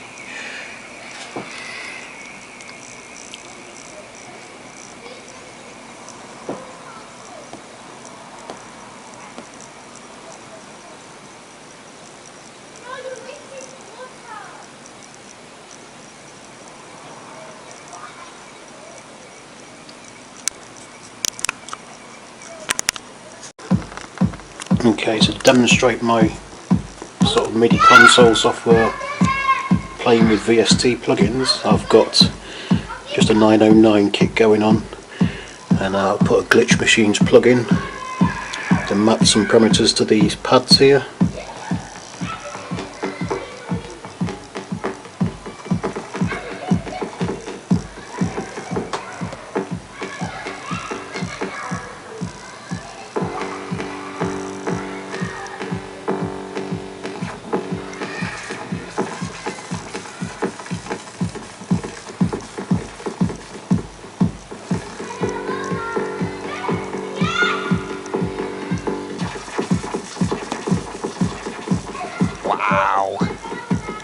Okay. Absolutely awesome. Absolutely awesome. Morgan, brilliant piece of software, mate. You know your shit. And it was lovely to kind of see you, because you got no fucking pictures of you on Facebook whatsoever at all. And it was nice to hear you. You sound like a lovely bloke, and I can't wait to come up to Manchester and hang out with you for a bit. Your setup is crazy. I've known about how you do things for a little while now, and now everybody in CLOWNARMY knows who you are, what you do, blah blah blah, how you sound. You know, awesome software developer by the look of it as well. Great little visual thing. Let me know when it needs testing. Right. That is the end of the studio tour day, and that does make me sad. However, there are 6 more days of CLOWNFEST left. Tomorrow, me and Lindsay are in here for the URL, and I'm gonna be telling you need a bigger kick drum and an acid line, and Lindsay's gonna be painting lovely pictures of how the music sounds to her. I want to thank everybody involved in CLOWNFEST 8-day 4. Oh Jesus. For their contribution. I didn't expect it to be a 3-hour show, but we have now been streaming for 3 hours and 12 minutes, so that is amazing. I was kind of worried that we weren't going to get enough tours in, and the day was only going to be an hour long, but right at the last minute, as usual and predictable with CLOWNARMY, people started throwing sets at me, so it's absolutely awesome, and it was great to see some of the spaces that you guys work in. I now feel a little bit more connected to you. You guys sit here and watch me weekly talk to you. I have no idea what most of you fucking sound like, you know, let alone look like, if you haven't got any fucking pictures on your profile. So this is why I do this. I want to get to know you. I'm also going to, I know I've been saying this for a long time, but I think it is now actually time that I should start coming to your studios and start interviewing you. All of you. Don't care where you are. I want to go over to Mando in Germany and start interviewing him. I'd love to go over to, is it New Zealand for Papadum Tech? But that feels like a really expensive flight just for a fucking interview. Don't want to do that over Skype, because I mean, it's fine, but I want to be in your spaces, you know. So I'm going to try as hard as I can to get around as many of the producers from CLOWNARMY and start interviewing them. That is another project for this year that I would like to follow. But let's get CLOWNFEST done and dusted out of the way, shall we? Okay, so yeah, tomorrow is the URL. Then we're off to Gaz in Australia. Then we're over to Hardware Jams. Then it's my day. Then we're off to Germany for Professor Dictabeat's day, and then we're off to I think it's New York for the Golden Shrimp Guild. We'll be joining them for one day of their Synth Fest. So Clown Cribs. This is the 3rd edition of Clown Cribs, and it lives within CLOWNFEST Day, and it was glorious as expected. Some amazing spaces, from the very small to the very fucking large this time. It has been a pleasure for me to watch all of your tours. I can't thank you enough for wanting to take part in this tiny little festival. Yep. So, oh yeah, I was going to do a rundown of that. Give me 2 seconds. Don't forget that the URL shout out. Oh, that's not the keyboard that does that. Hold on. There we go. That's the keyboard that does that. Don't forget the shout out is still up for CLOWNFEST. Oh, Jesus Christ. Hold on. Let me just take a little breather. Don't forget the shout out is still up for shout out 5 of the URL, episode 220, I think, or 19 or something. This is what it looks like. 42 comments there at the moment. Jesus, you have been busy. So literally all you do, click in. People have trouble doing this. You scroll down, and there, no comments have come up, and people are like, "Oh, there's no comments coming up." That is correct. All you need to do is refresh. Please don't let me down. There we go, and then it loads all those lovely, wonderful comments. Jesus fucking Christ. Okay, so 47 comments. That's nearly a 5-hour show, you cunts. I know Eric Lewin was like, yeah, I'm going to spread this around and try and make it a 5-hour show. You absolute fucking masochist. Do you really want to see me on air for another 5 hours? I've just done 7, 14, 21, and today 21, 24. I've just done 24 hours of streaming over the past couple of days, and you want me to go for another 5 hours? You're absolute fucking masochist, sadist cunts. Thank you. It's epic to see so many tracks in the thread. So yeah, keep them coming. All these wonderful people will get their tracks played tomorrow night on the URL, and I will see you tomorrow night on the URL. So, I'll tell you what. Let's put a link up in the comment section. There we go. There you go. There's a link to it because again, a lot of people can't find it. Goes live from the CLOWNFEST.live site, made by Jim Prendergast. And it is an awesome fucking thing, and there's loads of stuff on it. The spew, which goes into a little bit of detail for who's in CLOWNARMY, all kinds of God knows what going on there. What else we got? There is the Dusted, which is a great little addition. I didn't realise it was there. Done and Dusted. These are the previous CLOWNFESTs, so they're all in one place if you ever need to fucking find them. You really don't need to look very far. However, most of it is on my fucking YouTube page, so go over there. Go to both places. Drop links and likes and everything. Drop a track into us for the tomorrow's show. We will probably be kicking off at 7:30. I can't imagine Lindsay is going to want to stay for the entire 4 hours that it looks like it's going to be for the show tomorrow. So we will have her in, but she'll probably be disappearing about 10 o'clock, 10, 11 o'clock, and we can't blame her. So until tomorrow night, I am going to leave you with the outro, which is the intro made by Paul Flanders. Sorry about the loudness there. Right, I'm off. I got things to do. I got important things to do. I will see you tomorrow at 7:30, unless we get like 60 tracks in the thread, in which case I'll see you at like 5:30 or something ridiculous. Been wonderful. Join me tomorrow for weekly Weird Kids meet up and chat about music. Therapy session. I'm off. Have a good one.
Bye.